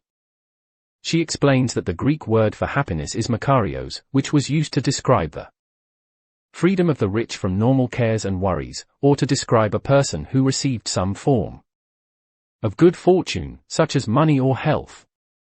Robertson compares this to the Greek word for joy, which is chairo. Chairo was described by the ancient Greeks as the culmination of being and the good mood of the soul. Robertson writes, chairo is something, the ancient Greeks tell us, that is found only in God and comes with virtue and wisdom. It isn't a beginner's virtue, it comes as the culmination. They say its opposite is not sadness, but fear. 1. We need both happiness and joy. I think it's important to create and recognize the experiences that make us happy. In fact, I'm a big fan of Gretchen Rubin's book The Happiness Project and Tal Ben-Shahar's research and book Happier. But in addition to creating happiness in our lives, I've learned that we need to cultivate the spiritual practices that lead to joyfulness, especially gratitude. In my own life, I'd like to experience more happiness, but I want to live from a place of gratitude and joy. To do this, I think we have to take a hard look at the things that get in the way of gratitude and joy, and to some degree, even happiness. Scarcity and fear of the dark. The very first time I tried to write about what gets in the way of gratitude and joy, I was sitting on the couch in my living room with my laptop next to me and my research memo journal in my hands. I was tired, and rather than writing, I spent an hour staring at the twinkle lights hanging over the entryway into my dining room. I'm a huge fan of those little clear, sparkly lights. I think they make the world look prettier, so I keep them in my house year-round. As I sat there flipping through the stories and gazing at the twinkle lights, I took out a pen and wrote this down. Twinkle lights are the perfect metaphor for joy. Joy is not a constant. It comes to us in moments, often ordinary moments. Sometimes we miss out on the bursts of joy because we're too busy chasing down extraordinary moments. Other times, we're so afraid of the dark that we don't dare let ourselves enjoy the light. A joyful life is not a floodlight of joy. That would eventually become unbearable. I believe a joyful life is made up of joyful moments gracefully strung together by trust, gratitude, inspiration, and faith. For those of you who follow my blog, you'll recognize this as the mantra for my gratitude posts on Fridays that I call TGIF. I turned this quote into a small badge, and part of my gratitude practice is a weekly post about what I'm trusting, what I'm grateful for, what inspires me, and how I'm practicing my faith. It's incredibly powerful to read everyone's comments. Joy and gratitude can be very vulnerable and intense experiences. We are an anxious people, and many of us have very little tolerance for vulnerability. Our anxiety and fear can manifest as scarcity. We think to ourselves, I'm not going to allow myself to feel this joy because I know it won't last. Acknowledging how grateful I am is an invitation for disaster. I'd rather not be joyful than have to wait for the other shoe to drop. Fear of the dark. I've always been prone to worry and anxiety, but after I became a mother, negotiating joy, gratitude, and scarcity felt like a full-time job. For years, my fear of something terrible happening to my children actually prevented me from fully embracing joy and gratitude. Every time I came too close to softening into sheer joyfulness about my children and how much I love them, I'd picture something terrible happening. I'd picture losing everything in a flash. At first I thought I was crazy. Was I the only person in the world who did this? As my therapist and I started working on it, I realized that my too good to be true was totally related to fear, scarcity, and vulnerability. Knowing that those are pretty universal emotions, I gathered up the courage to talk about my experiences with a group of 500 parents who had come to one of my parenting lectures. I gave an example of standing over my daughter watching her sleep, feeling totally engulfed in gratitude, then being ripped out of that joy and gratitude by images of something bad happening to her. You could have heard a pin drop. I thought, oh, God. I'm crazy, and now they are all sitting there like, she's a nut. How do we get out of here? Then all of the sudden I heard the sound of a woman toward the back starting to cry. Not sniffle cry, but sob cry. That sound was followed by someone from the front shouting out, oh my God. Why do we do that? What does it mean? The auditorium erupted in some kind of crazy parent revival. As I had suspected, I was not alone. Most of us have experienced being on the edge of joy only to be overcome by vulnerability and thrown into fear. Until we can tolerate vulnerability and transform it into gratitude, intense feelings of love will often bring up the fear of loss. If I had to sum up what I've learned about fear and joy, this is what I would say. The dark does not destroy the light, it defines it. It's our fear of the dark that casts our joy into the shadows. Scarcity. These are anxious and fearful times, both of which breed scarcity. We're afraid to lose what we love the most, and we hate that there are no guarantees. We think not being grateful and not feeling joy will make it hurt less. We think if we can beat vulnerability to the punch by imaging loss, we'll suffer less. We're wrong. There is one guarantee: if we're not practicing gratitude and allowing ourselves to know joy, we are missing out on the two things that will actually sustain us during the inevitable hard times. What I'm describing above is scarcity of safety and uncertainty. But there are other kinds of scarcity. My friend Lynn Twist has written an incredible book called The Soul of Money. In this book, Lynn addresses the myth of scarcity. She writes, for me, and for many of us, our first whacking thought of the day is I didn't get enough sleep. The next one is I don't have enough time. Whether true or not, that thought of not enough occurs to us automatically before we even think to question or examine it. We spend most of the hours and the days of our lives hearing, explaining, complaining, or worrying about what we don't have enough of. We don't have enough exercise. We don't have enough work. We don't have enough profits. We don't have enough power. We don't have enough wilderness. We don't have enough weekends. Of course, we don't have enough money, ever. We're not thin enough, we're not smart enough, we're not pretty enough or fit enough or educated or successful enough, or rich enough, ever. Before we even sit up in bed, before our feet touch the floor, we're already inadequate, already behind, already losing, already lacking something. And by the time we go to bed at night, our minds race with a litany of what we didn't get, or didn't get done, that day. We go to sleep burdened by those thoughts and wacky up to the reverie of lack. What begins as a simple expression of the hurried life, or even the challenged life, grows into the great justification for an unfulfilled life. Point 2.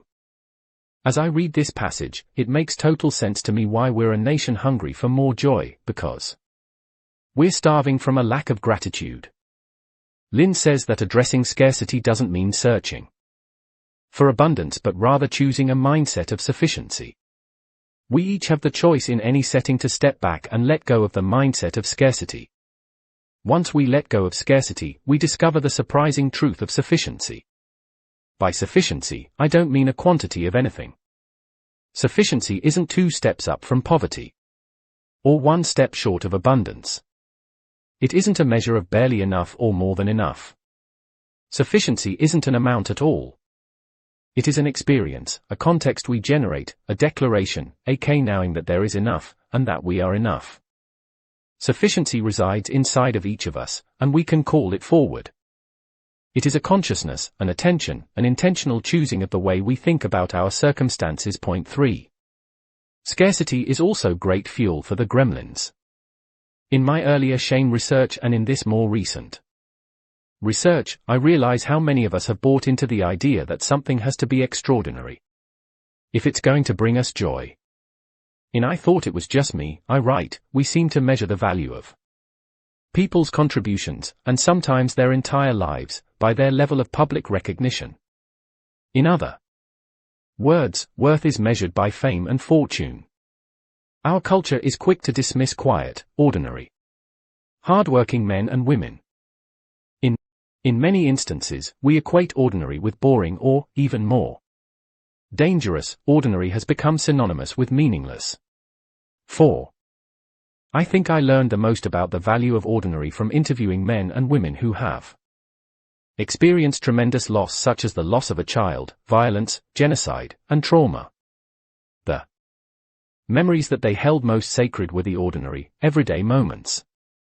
It was clear that their most precious memories were forged from a collection of ordinary moments, and their hope for others is that they would stop long enough to be grateful for those moments and the joy they bring. Author and spiritual leader Marianne Williamson says, joy is what happens to us when we allow ourselves to recognize how good things really are. Dig deep. Get deliberate. When I'm flooded with fear and scarcity, I try to call forward joy and sufficiency by acknowledging the fear, then transforming it into gratitude. I say this out loud, I'm feeling vulnerable. That's okay. I'm so grateful for underscore underscore underscore underscore underscore underscore underscore underscore underscore underscore underscore underscore. Doing this has absolutely increased my capacity for joy. Get inspired. I'm so inspired by the daily doses of joy that happen in those ordinary moments, like walking my kids home from school, jumping on the trampoline, and sharing family meals. Acknowledging that these moments are really what life is about has changed my outlook on work, family, and success. Get going, from taking turns being thankful during grace to more creative projects like creating a jar to keep gratitude notes in. We're making wholeheartedness a family affair. Cultivating intuition and trusting faith. Letting go of the need for certainty. Everything about this research process has pushed me in ways that I never imagined. This is especially true when it comes to topics like faith, intuition, and spirituality. When the importance of intuition and faith first emerged as key patterns in wholehearted living, I winced a little bit. Once again, I felt like my good friends, logic and reason, were under attack. I remember telling Steve, now it's intuition and faith. Can you believe it? He replied, I'm surprised that you're surprised. You work off of faith and your gut all of the time. He took me off guard with his comment. I sat down next to him and said, yeah, I know I'm a gut and faith kinda girl, but I guess I'm not Very intuitive. Read this definition from the dictionary. Intuition is direct perception of truth or fact, independent of any reasoning process. 1. Steve chuckled, so, maybe the definition doesn't match what you're learning from the data. You'll write a new one. It won't be the first time. I spent a year focusing on intuition and faith. I interviewed and collected stories so that I could get my head and heart around what it means to cultivate intuition and trust faith. I was surprised by what I learned. Intuition. Intuition is not independent of any reasoning process. In fact, psychologists believe that intuition is a rapid-fire, unconscious associating process, like a mental puzzle. Point 2. The brain makes an observation, scans its files, and matches the observation with existing memories, knowledge, and experiences. Once it puts together a series of matches, we get a gut on what we've observed. Sometimes our intuition or our gut tells us what we need to know, other times it actually steers us toward fact-finding and reasoning. As it turns out, intuition may be the quiet voice within, but that voice is not limited to one message.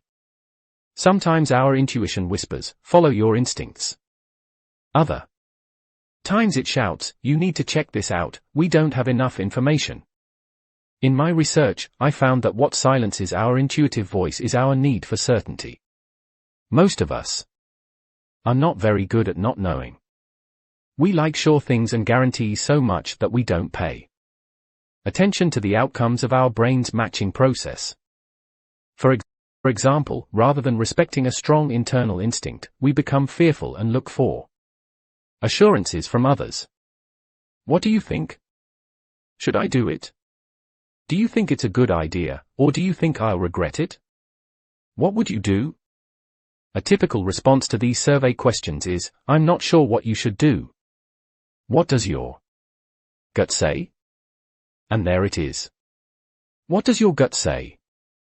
We shake our head and say, I'm not sure, when the real answer is, I have no idea what my gut says. We haven't spoken in years. When we start polling people, it's often because we don't trust our own knowing. It feels too shaky and too uncertain. We want assurances and folks with whom we can share the blame if things don't pan out. I know all about this. I'm a professional pollster, it's hard for me to go it alone sometimes. When I'm making a difficult decision and feel disconnected from my intuition, I have a tendency to survey everyone around me. Ironically, since doing this research, surveying has become a red flag. For me, it tells me that I'm feeling vulnerable about making a decision. As I mentioned earlier, if we learn to trust our intuition, it can even tell us that we don't have a good instinct on something and that we need more data. Another example of how our need for certainty sabotages our intuition is when we ignore our gut's warning to slow down, gather more information, or reality check our expectations. I'm just going to do it. I don't care anymore. I'm tired of thinking about it. It's too stressful. I'd rather just do it than wait another second. I can't stand not knowing. When we charge headlong into big decisions, it may be because we don't want to know the answers. That will emerge from doing due diligence. We know that fact-finding might lead us away from what we think we want. I always tell myself, if I'm afraid to run the numbers or put pencil to paper, I shouldn't do it. When we just want to get the decision making over with, it's a good idea to ask ourselves whether we simply can't stand the vulnerability of being still long enough to think it through and make a mindful decision. So, as you can see, intuition isn't always about accessing the answers from within. Sometimes when we've tapped into our inner wisdom, it tells us that we don't know enough to make a decision without more investigation. Here's the definition I crafted from the research. Intuition is not a single way of knowing, it's our ability to hold space for uncertainty and our willingness to trust the many ways we've developed knowledge and insight, including instinct, experience, faith, and reason. Faith. I've come to realize that faith and reason are not natural enemies. It's our human need for certainty and our need to be right that have pitted faith and reason against each other in an almost reckless way. We force ourselves to choose and defend one way of knowing the world at the expense of the other. I understand that faith and reason can clash and create uncomfortable tensions. Those tensions play out in my life, and I can feel them in my bones. But this work has forced me to see that it's our fear of the unknown and our fear of being wrong that create most of our conflict and anxiety. We need both faith and reason to make meaning in an uncertain world. I can't tell you how many times I've heard the terms having faith and my faith in my interviews with men and women who are living the wholehearted journey. At first I thought that faith meant there's a reason for everything. I personally struggled with that because I'm not comfortable with using God or faith or spirituality to explain tragedy. It actually feels like substituting certainty for faith when people say there's a reason for everything. But I quickly learned from the interviews that faith meant something else to these people. Here's how I define faith based on the research interviews. Faith is a place of mystery, where we find the courage to believe in what we cannot see and the strength to let go of our fear of uncertainty. I also learned that it's not always the scientists who struggle with faith and the religious who fully embrace uncertainty.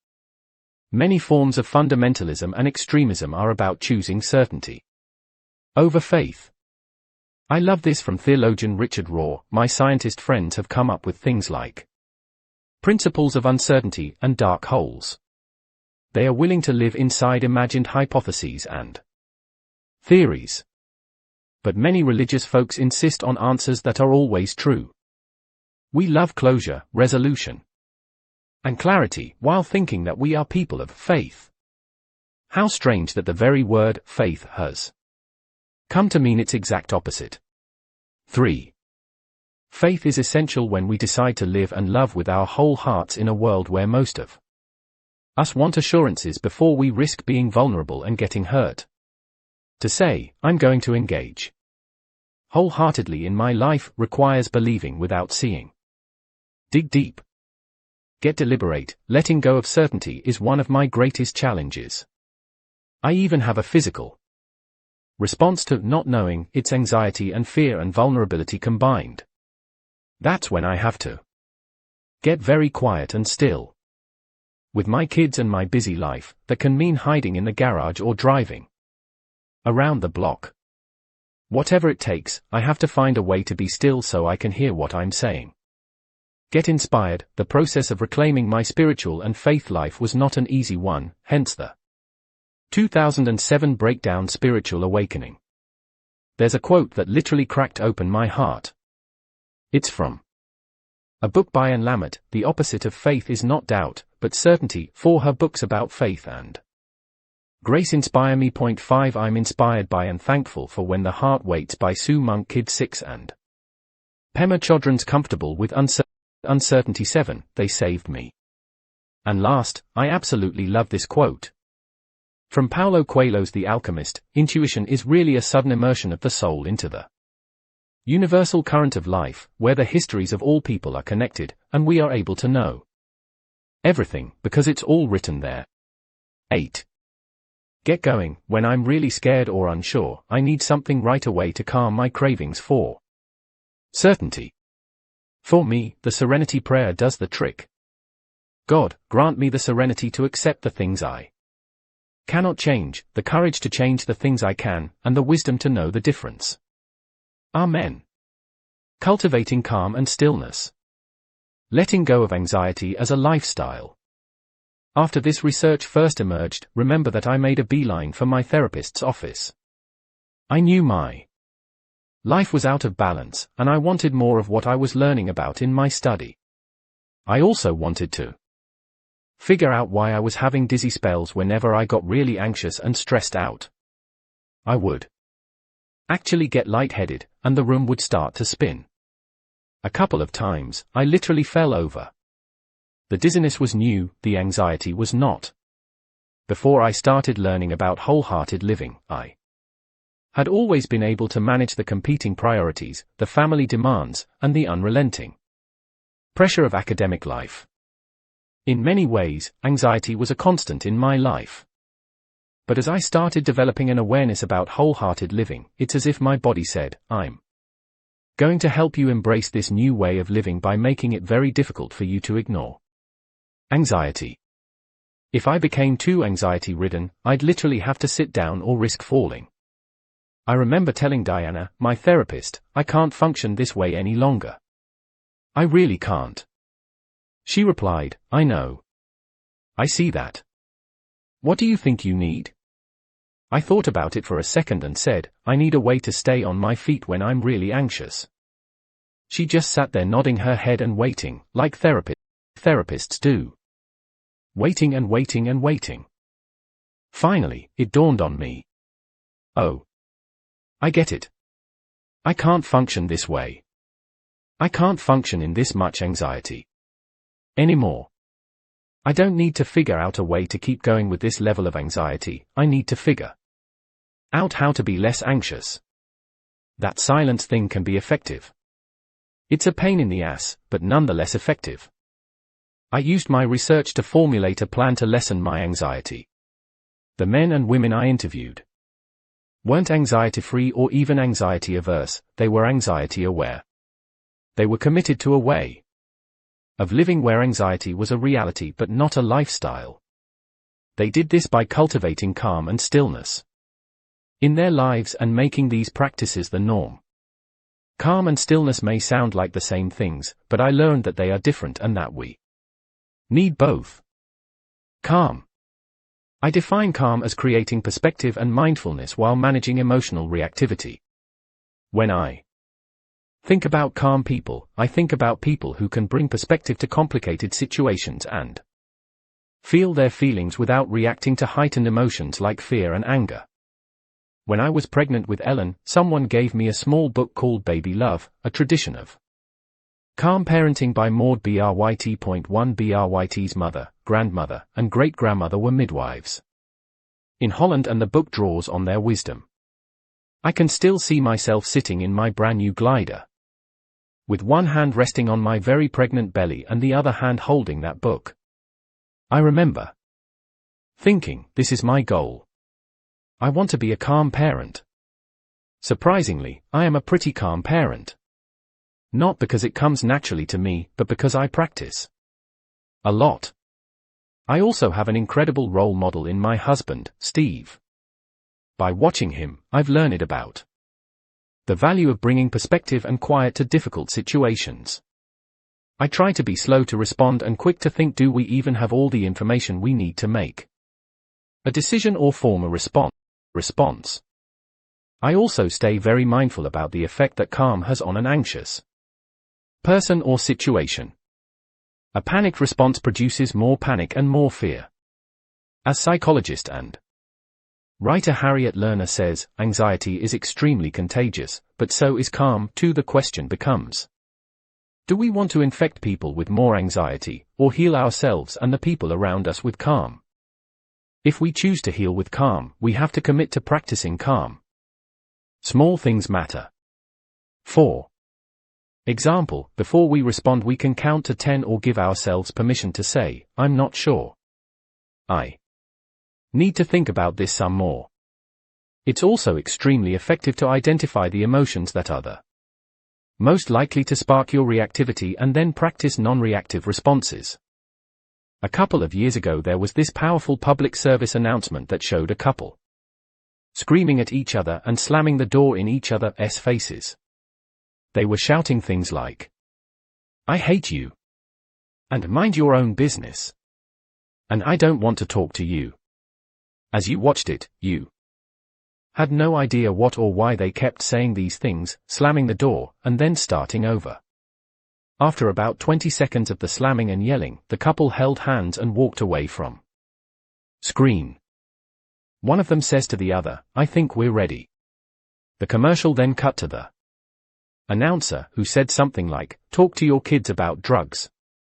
It's not easy, but it could save their lives. The commercial is a great example of practicing calm. Unless we had calm modeled by our parents, and grew up practicing it, it's unlikely that it will be our default response to anxious or emotionally volatile situations. For me, breathing is the best place to start. Just taking a breath before I respond slows me down and immediately starts spreading calm. Sometimes I actually think to myself, I'm dying to freak out here. Do I have enough information to freak out? Will freaking out help? The answer is always no. Stillness. The concept of stillness is less complicated than the concept of calm, but, for me at least, way more difficult to put into practice.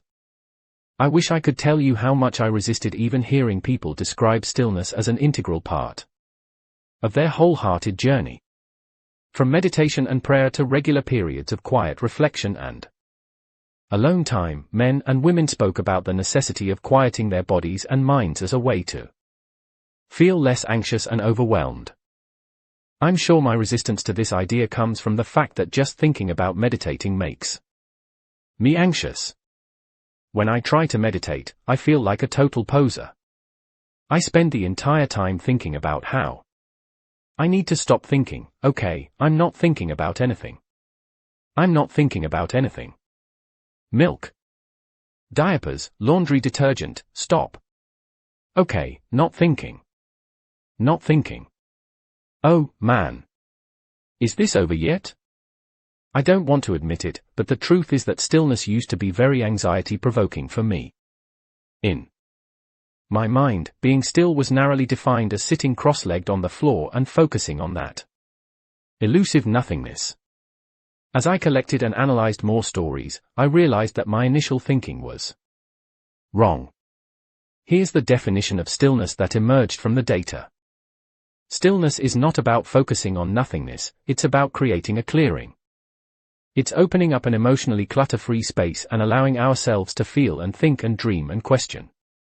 Once we can let go of our assumptions about what stillness is supposed to look like and find a way to create a clearing that works for us, we stand a better chance of opening ourselves up and confronting the next barrier to stillness, fear. And it can be big, big fear. If we stop long enough to create a quiet emotional clearing, the truth of our lives will invariably catch up with us. We convince ourselves that if we stay busy enough and keep moving, reality won't be able to keep up. So we stay in front of the truth about how tired and scared and confused and overwhelmed we sometimes feel. Of course, the irony is that the thing that's wearing us down is trying to stay out in front of feeling worn down. This is the self-perpetuating quality of anxiety. It feeds on itself. I often say that when they start having 12-step meetings for busyaholics, they'll need to rent out football stadiums. In addition to fear, another barrier that gets in the way of both stillness and calm is how we're raised to think about these practices. From very early in our lives, we get confusing messages about the value of calm and stillness. Parents and teachers scream, "Calm down," and "sit still," rather than actually modeling the behaviors they want to see. So instead of becoming practices that we want to cultivate, calm gives way to perpetuating anxiety, and the idea of stillness makes us feel jumpy. In our increasingly complicated and anxious world, we need more time to do less and be less. When we first start cultivating calm and stillness in our lives, it can be difficult, especially when we realize how stress and anxiety define so much of our daily lives. But as our practices become stronger, anxiety loses its hold and we gain clarity about what we're doing, where we're going, and what holds true meaning for us. Dig deep. Get deliberate. My anxiety detox included more calm and more stillness, but it also included more exercise and less caffeine. I know so many people who take something at night to help them sleep and drink caffeine all day to stay awake. Calm and stillness are potent medicine for general sleeplessness and a lack of energy. Increasing my daily intake of calm and stillness along with walking and swimming and cutting caffeine has done wonders for my life. Get inspired. I remain inspired and transformed by something I learned from Harriet Lerner's book. The Dance of Connection. Point 3. Dr. Lerner explains that we all have patterned ways of managing anxiety. Some of us respond to anxiety by overfunctioning and others by underfunctioning. Overfunctioners tend to move quickly to advise, rescue, take over, micromanage, and get in other people's business, rather than look inward. Underfunctioners tend to get less competent under stress. They invite others to take over and often become the focus of family gossip, worry, or concern. They can get labeled as the irresponsible one, or the problem child, or the fragile one. Dr. Lerner explains that seeing these behaviors as patterned responses to anxiety, rather than truths about who we are, can help us understand that we can change. Overfunctioners, like me, can become more willing to embrace our vulnerabilities in the face of anxiety, and underfunctioners can work to amplify their strengths and competencies. Get going, experiment with different forms of still and quiet. We all need to find something that works for us. To be honest, I'm never more open and emotionally clutter-free than when I'm walking alone outside. It's not technically still, but it's an emotional opening for me. Cultivating meaningful work. Letting go of self-doubt and supposed to. In the chapter on creativity, I wrote that a significant part of my work involves making connections. In fact, the heart of my work is finding and naming the subtle and often unspoken connections between how we think, feel, and act. Sometimes the connections are easy to spot and fall right into place. Other times they are elusive, and trying to put things together feels messy and tangled. This guidepost started out as one of those messy and tangled experiences, but with time, I learned about some striking connections. Early in this research, it was clear to me that living a wholehearted life included engaging in what many people I interviewed called meaningful work. Others spoke of having a calling. And some simply described feeling a tremendous sense of accomplishment and purpose from their work. It all seemed pretty straightforward, except for this pesky list of words that emerged as being important and somehow connected to the quest for meaningful work. Gifts and talents. Spirituality. Making a living. Commitment. Supposed. Self-doubt. I say pesky because it took me a long time to figure out how they all work together. The exhausted part of me wanted to forget about these extra words, much like what Steve does when he puts together furniture from IKEA and there are 12 unused screws when he's done. I wanted to stand back, give it a little shake, and say, good enough. These must be extras. But I couldn't. So I took apart the idea of meaningful work, interviewed more participants, found the connections, and rebuilt the guidepost. This is what emerged. We all have gifts and talents. When we cultivate those gifts and share them with the world, we create a sense of meaning and purpose in our lives. Squandering our gifts brings distress to our lives. As it turns out, it's not merely benign or too bad if we don't use the gifts that we've been given. We pay for it with our emotional and physical well-being. When we don't use our talents to cultivate meaningful work, we struggle. We feel disconnected and weighed down by feelings of emptiness, frustration, resentment, shame, disappointment, fear, and even grief. Most of us who are searching for spiritual connection spend too much time looking up at the sky and wondering why God lives so far away. God lives within us, not above us. Sharing our gifts and talents with the world is the most powerful source of connection with God. Using our gifts and talents to create meaningful work takes a tremendous amount of commitment. Because in many cases the meaningful work is not what pays the bills. Some folks have managed to align everything. They use their gifts and talents to do work that feeds their souls and their families. However, most people piece it together. No one can define what's meaningful for us. Culture doesn't get to dictate if it's working outside the home, raising children, lawyering, teaching, or painting. Like our gifts and talents, meaning is unique to each one of us. Self-doubt and supposed to. The gauntlet of gremlins can get in the way of cultivating meaningful work. They start by taunting us about our gifts and talents. Maybe everyone has special gifts, except for you. Maybe that's why you haven't found them yet. Yes, you do that well, but that's not really a gift. It's not big enough or important enough to be a real talent. Self-doubt undermines the process of finding our gifts and sharing them with the world. Moreover, if developing and sharing our gifts is how we honor spirit and connect with God, self-doubt is letting our fear undermine our faith. The gremlins get lots of mileage out of supposed to, the battle cry of fitting in, perfectionism, people-pleasing, and proving ourselves. You're supposed to care about making money, not meaning. You're supposed to grow up and be a underscore underscore underscore underscore underscore underscore underscore underscore underscore underscore underscore underscore. Everyone's counting on it. You're supposed to hate your work, that's the definition of work. If you're brave, you're supposed to quit your job and follow your bliss. Don't worry about money. You're supposed to choose work you love or work that supports the people you love. To overcome self-doubt and supposed to, we have to start owning the messages. What makes us afraid?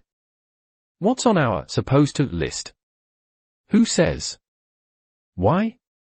Gremlins are like toddlers. If you ignore them, they get louder. It's usually best to just acknowledge the messages. Write them down. I know it seems counterintuitive, but writing them down and owning the gremlins' messages doesn't give the messages more power, it gives us more power. It gives us the opportunity to say, I get it. I see that I'm afraid of this, but I'm going to do it anyway. Nice to meet you. What do you do? In addition to the gremlins, another thing that gets in the way of meaningful work is the struggle to define who we are and what we do in an honest way. In a world that values the primacy of work, the most common question that we ask and get asked is, what do you do? I used to wince every time someone asked me this question.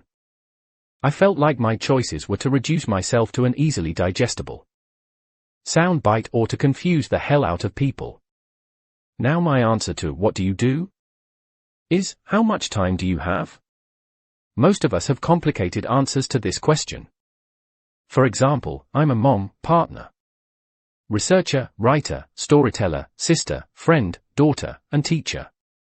All of these things make up who I am, so I never know how to answer that question. And, to be honest with you, I'm tired of choosing to make it easier on the person who asked. In 2009, I met Marcy Albaher, an author, speaker, coach. If you're wondering what's up with the slashes, I think they are very appropriate as Marcy is the author of One Person, Multiple Careers, a new model for work, life success. Point 1. Albaher interviewed hundreds of people pursuing multiple careers simultaneously and discovered how careers, researcher, storyteller, artist, real estate agent, integrate and fully express the multiple passions, talents, and interests that a single career cannot accommodate. Marcy's book is full of stories about people who have created meaningful work by refusing to be defined by a single career. Examples include a longshoreman, documentary filmmaker, a management consultant, cartoonist, a lawyer, a chef, a rabbi, a stand-up comic, a surgeon, playwright, an investment manager, rapper, and a therapist, a violin maker. I wanted to share the idea of the slash effect with you because in the blogging, art, and writing world, I meet so many people who are afraid to claim their work. For example, I recently met a woman at a social media conference who is an accountant, a jeweler. I was excited to meet her, because I had bought a beautiful pair of earrings from her online. When I asked her how long she had been a jeweler, she blushed and said, I wish. I'm a CPA. I'm not a real jeweler. I thought to myself, I'm wearing your earrings right now, not your abacus. When I pointed to my ears and said, "Of course you're a jewelry maker." She just smiled and replied, "I don't make very much money doing that. I just do it because I love it." As ludicrous as that sounded to me, I get it. I hate calling myself a writer because it doesn't feel legitimate to me. I'm not writer enough. Overcoming self-doubt is all about believing we're enough and letting go of what the world says we're supposed to be and supposed to call ourselves. Every semester I share this quote by theologian Howard Thurman with my graduate students. It's always been one of my favorites, but now that I've studied the importance of meaningful work, it's taken on new significance. Don't ask what the world needs.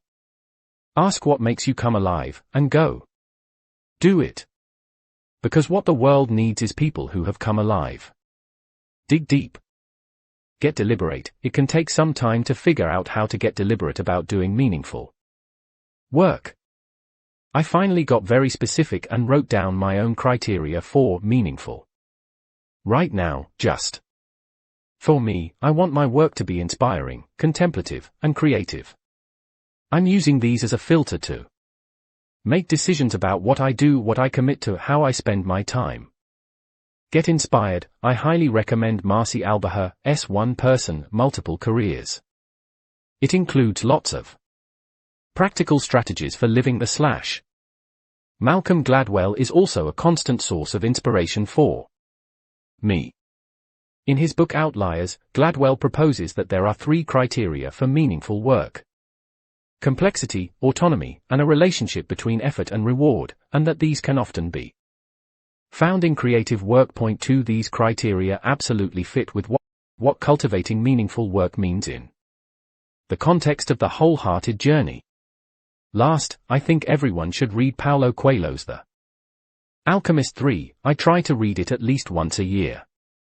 It's a powerful way of seeing the connections between our gifts, our spirituality, and our work, slashed or not, and how they come together to create meaning in our lives. Get going. Make a list of the work that inspires you. Don't be practical. Don't think about making a living, think about doing something you love. There's nothing that says you have to quit your day job to cultivate meaningful work. There's also nothing that says your day job isn't meaningful work. Maybe you've just never thought of it that way. What's your ideal slash? What do you want to be when you grow up? What brings meaning to you? Please subscribe our channel for more amazing audio books. Please like, share and comment on this video. Cultivating laughter, song and dance. Letting go of being cool and always in control. Dance like no one is watching. Sing like no one is listening. Love like you've never been hurt and live like it's heaven on earth. Mark Twain. Throughout human history, we've relied on laughter, song, and dance to express ourselves, to communicate our stories and emotions, to celebrate and mourn, and to nurture community. While most people would tell you that a life without laughter, music, and dance would be unbearable, it's easy to take these experiences for granted. Laughter, song, and dance are so woven into the fabric of our everyday life that we can forget how much we value the people who can make us laugh, the songs that inspire us to roll down the car window and sing at the top of our lungs, and the total freedom we feel when we dance like no one is watching. In her book Dancing in the Streets, A History of Collective Joy, social critic Barbara Ehrenreich draws on history and anthropology to document the importance of engaging in what she refers to as collective ecstasy. Ehrenreich concludes that we are innately social beings, impelled almost instinctively to share our joy. I absolutely believe she is right. I also love the idea of collective ecstasy, especially now, when we seem to be stuck in a state of collective fear and anxiety. As I sifted through my data, I asked myself 2 questions. 1. Why are laughter, song, and dance so important to us? 2. Is there some transformational element that they have in common? These were complicated questions to answer because, yes, we yearn to laugh and sing and dance. when we feel joy, but we also turn to these forms of expression when we feel lonely, sad, excited, in love, heartbroken, afraid, ashamed, confident, certain, doubtful, brave, grief, and ecstasy, just to name a few. I'm convinced that there's a song, a dance, and a path to laughter for every human emotion. After a couple of years of analyzing my data, here's what I learned. Laughter, song, and dance create emotional and spiritual connection. They remind us of the one thing that truly matters when we are searching for comfort, celebration, inspiration, or healing. We are not alone. Ironically, I learned the most about laughter during the 8 years that I was studying shame. Shame resilience requires laughter. In I thought it was just me, I refer to the kind of laughter that helps us heal as knowing laughter. Laughter is a spiritual form of communing. Without words we can say to one another, I'm with you. I get it. True laughter is not the use of humor as self-deprecation or deflection. It's not the kind of painful laughter we sometimes hide behind. Knowing laughter embodies the relief and connection we experience when we realize the power of sharing our stories. We're not laughing at each other but with each other. One of my favorite definitions of laughter comes from writer Anne Lamott, whom I once heard say, laughter is a bubbly, effervescent form of holiness. Amen. Song. From the 8-track tapes my parents played in our station wagon to my stack of vinyl records from the 1970s to my mixtapes from the 80s and 90s to the iTunes playlists on my new computer, my life has a soundtrack. And the songs from that soundtrack can stir memories and provoke emotion in me like nothing else. I realize that not everyone shares the same passion for music, but the one thing that is universal about song is its ability to move us emotionally, sometimes in ways we don't even think about. For example, I was recently watching the director's cut of a movie. It showed a very dramatic scene from the film with music and then without music. I couldn't believe the difference. The first time I watched the film, I didn't even notice that music was playing. I was just on the edge of my seat waiting and hoping that things would turn out the way I wanted them to. When I watched it without music, the scene was flat. There wasn't the same level of anticipation. Without music it felt factual, not emotional. Whether it's a hymn at church, the national anthem, a college fight song, a song on the radio, or the carefully scored soundtrack to a movie, music reaches out and offers us connection, something we really can't live without. Dancing. I measure the spiritual health of our family by how much dancing is happening in our kitchen. Seriously. Charlie's favorite dance song is Kung Fu Fighting, and Ellen likes Vanilla Ice's Ice Ice Baby. We're music and dance lovers, not snobs. We're not above kicking it old school with the twist or the Macarena. We don't have a big kitchen, so when the 4 of us are in there, sock-footed and sliding around, it looks more like a mosh pit than a sock hop. It's messy, but it's always fun. It didn't take me long to learn that dance is a tough issue for many people. Laughing hysterically can make us feel a little out of control, and singing out loud can make some of us feel self-conscious. But for many of us, there is no form of self-expression that makes us feel more vulnerable than dancing. It's literally full-body vulnerability. The only other full-body vulnerability that I can think of is being naked, and I don't have to tell you how vulnerable that makes most of us feel. For many people, risking that kind of public vulnerability is too difficult, so they dance at home or only in front of people they care about. For others, the vulnerability is so crushing that they don't dance at all. One woman told me, sometimes if I'm watching TV and people are dancing or there's a good song playing, I tap my feet without even noticing it. When I finally catch myself, I feel embarrassed. I have no rhythm. There's no question that some people are more musically inclined or coordinated than others, but I'm starting to believe that dance is in our DNA. Not super hip and cool dancing, or line dancing, or Dancing with the stars dancing, but a strong pull toward rhythm and movement. You can see this desire to move in children. Until we teach our children that they need to be concerned with how they look and with what other people think, they dance. They even dance naked. Not always gracefully or with the beat, but always with joy and pleasure. Writer Mary Jo Putney says, "What one loves in childhood stays in the heart forever." If this is true, and I believe it is, then dance stays in our heart, even when our head becomes overly concerned with what people might think. Being cool and always in control. The only true currency in this bankrupt world is what you share with someone else when you're uncool. A good belly laugh, singing at the top of your lungs, and dancing like no one is looking are unquestionably good for the soul. But as I mentioned, they are also exercises in vulnerability. There are many shame triggers around the vulnerability of laughing, song, and dance.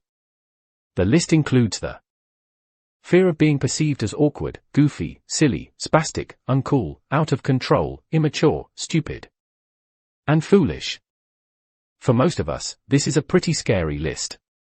The gremlins are constantly there to make sure that self-expression takes a backseat to self-protection and self-consciousness. 1. What will people think? 2. Everyone is watching, calm down. 3. You look ridiculous. Get a hold of yourself. Women spoke about the dangers of being perceived as getting too loud or out of hand. I can't tell you how many women told me about the painful experience of throwing caution to the wind, only to be patronizingly told, "Whoa, settle down." Men were quick to point out the dangers of being perceived as out of control. One man told me, "Women say we should let loose and have fun. How attractive will they think we are if we get out on the dance floor and look like assholes in front of other guys, or worse, your girlfriend's friends?" It's easier to just hang back and act like you're not interested in dancing, even if you really want to. There are many ways in which men and women hustle for worthiness around these issues, but the two that keep us the most quiet and still are hustling to be perceived as cool and in control. Wanting to be perceived as cool isn't about wanting to be the Fonz, it's about minimizing vulnerability in order to reduce the risk of being ridiculed or made fun of. We hustle for our worthiness by slipping on the emotional and behavioral straitjacket of cool and posturing as the tragically hip and the terminally better than. Being in control isn't always about the desire to manipulate situations, but often it's about the need to manage perception. We want to be able to control what other people think about us so that we can feel good enough. I grew up in a family where being cool and fitting in were highly valued. As an adult, I have to constantly work at allowing myself to be vulnerable and authentic around some of these issues. I could laugh and sing and dance as an adult, as long as I stayed clear of silly, goofy, and awkward. 4 years, these were major shame triggers for me. During my 2007 breakdown spiritual awakening, I learned how much I've missed while pretending to be cool. I realized that one of the reasons I'm afraid to try new things, like yoga or the hip-hop exercise class at my gym, is my fear of being perceived as goofy and awkward. I've spent a lot of time and energy working on this. It's a slow process. I'm still only super silly and goofy around people I trust, but I think that's okay. I'm also working hard not to pass this down to my kids. It's easy to do when we're not mindful of the gremlins and shame triggers. Here's proof. Last year, I had to run to Nordstrom to pick up some makeup. I was in one of those nothing fits and I feel like Jabba the Hutt moods, so I put on my baggiest sweats, pulled my dirty hair back with a headband, and told Ellen, "We're just running in and running out." On the way to the mall, Ellen reminded me that the shoes her grandmother had bought her were in the back of the car and asked if we could exchange them for a bigger size while we were at the store. After I bought my makeup, we went upstairs to the kids' shoe department. As soon as we cleared the top of the escalator, I saw a trio of gorgeous women standing in the shoe department. They were tossing their long, clean hair over their narrow, square shoulders as they perched on their high-heeled, pointed-toe boots and watched their equally beautiful daughters try on sneakers. As I tried to avoid crumbling and comparing by focusing on the display shoes, I saw a strange blur of jerky movement out of the corner of my eye. It was Ellen. A pop song was playing in the neighboring children's department, and Ellen, my totally confident 8-year-old, was dancing. Or, to be more specific, she was doing the robot. At the very moment that Ellen looked up and saw me watching her, I saw the magnificent moms and their matching daughters staring right at Ellen. The mothers looked embarrassed for her, and the daughters, who were a couple of years older than Ellen, were visibly on the edge of doing or saying something mean-spirited. Ellen froze. Still bent over with her arms in rigid formation, she looked up at me with eyes that said, "What do I do, Mom?" My default response in this scenario is to shoot a diminishing look at Ellen that says, "Geez, man. Don't be so uncool." Basically, my immediate reaction would be to save myself by betraying Ellen. Thank God I didn't. Some combination of being immersed in this work, having a mother instinct that was louder than my fear, and pure grace told me, choose Ellen. Be on her side. I glanced up at the other mothers and then looked at Ellen. I reached down into my courage, as far as I go, smiled, and said, "You need to add the scarecrow to your moves." I let my wrist and hand dangle from my extended arm and pretended to bat my forearm around. Ellen smiled. We stood in the middle of the shoe department and practiced our moves until the song was over. I'm not sure how the onlookers responded to our shoe department Soul Train. I didn't take my eyes off Ellen. Betrayal is an important word with this guidepost. When we value being cool and in control over granting ourselves the freedom to unleash the passionate, goofy, heartfelt, and soulful expressions of who we are, we betray ourselves. When we consistently betray ourselves, we can expect to do the same to the people we love. When we don't give ourselves permission to be free, we rarely tolerate that freedom in others. We put them down, make fun of them, ridicule their behaviors, and sometimes shame them. We can do this intentionally or unconsciously. Either way, the message is, geez, man. Don't be so uncool. The Hopi Indians have a saying, to watch us dance is to hear our heart speak. I know how much courage it takes to let people hear our hearts speak, but life is way too precious to spend it pretending like we're super cool and totally in control when we could be laughing, singing, and dancing. Dig deep. Get deliberate. If we believe that laughter, song, and dance are essential to our soul care, how do we make sure that we hold space for them in our lives? One thing that we've started doing is turning on music in the kitchen while we do a family cleanup after supper. We dance and sing, which in turn always leads to a good laugh. Get inspired. I love making themed playlists, groups of songs that I want to listen to when I'm feeling a certain way. I have everything from a playlist called God on the iPod, to a Run Like You Mean It list. My favorite is my Authentic Me list, the songs that make me feel most like myself. Get going, dare to be goofy. Dance every day for 5 minutes. Make a CD of songs to sing along with in the car. Watch that dumb YouTube video that makes you laugh every time. Final thoughts. I think most of us have developed fairly sensitive bullshit meters when it comes to reading self-help books. I think this is a good thing. There are too many books that make promises they can't keep or make change sound so much easier than it is.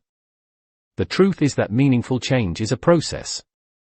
It can be uncomfortable and is often risky, especially when we're talking about embracing our imperfections, cultivating authenticity, and looking the world in the eye and saying, I am enough.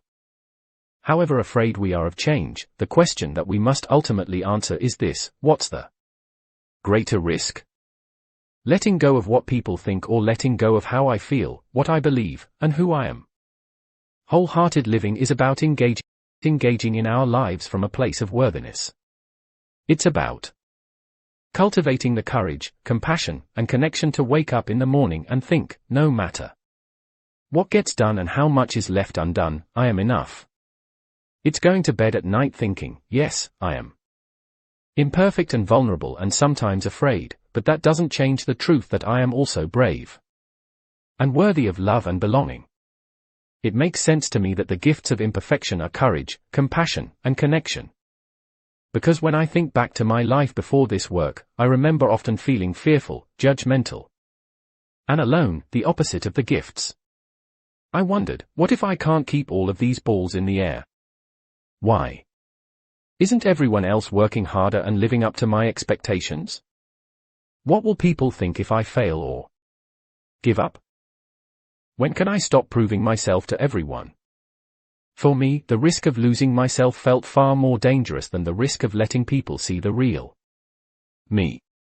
It's been close to 4 years since that day in 2006, when my own research turned my life upside down. It's been the best 4 years of my life, and I wouldn't change a thing. The breakdown spiritual awakening was tough, but I'm hard-headed. I guess the universe needed a way to get my attention. Despite where this book will be shelved in your local bookstore, I'm not at all sure that this work is about self-help. I think of it as an invitation to join a wholehearted revolution. A small, quiet, grassroots movement that starts with each of us saying, my story matters because I matter. A movement where we can take to the streets with our messy, imperfect, wild, stretch-marked, wonderful, heartbreaking, grace-filled, and joyful lives. A movement fueled by the freedom that comes when we stop pretending that everything is okay when it isn't. A call that rises up from our bellies when we find the courage to celebrate those intensely joyful moments even though we've convinced ourselves that savoring happiness is inviting disaster. Revolution might sound a little dramatic, but in this world, choosing authenticity and worthiness is an absolute act of resistance. Choosing to live and love with our whole hearts is an act of defiance. You're going to confuse, piss off, and terrify lots of people, including yourself. 1 minute you'll pray that the transformation stops, and the next minute you'll pray that it never ends. You'll also wonder how you can feel so brave and so afraid at the same time. At least that's how I feel most of the time, brave, afraid, and very, very alive.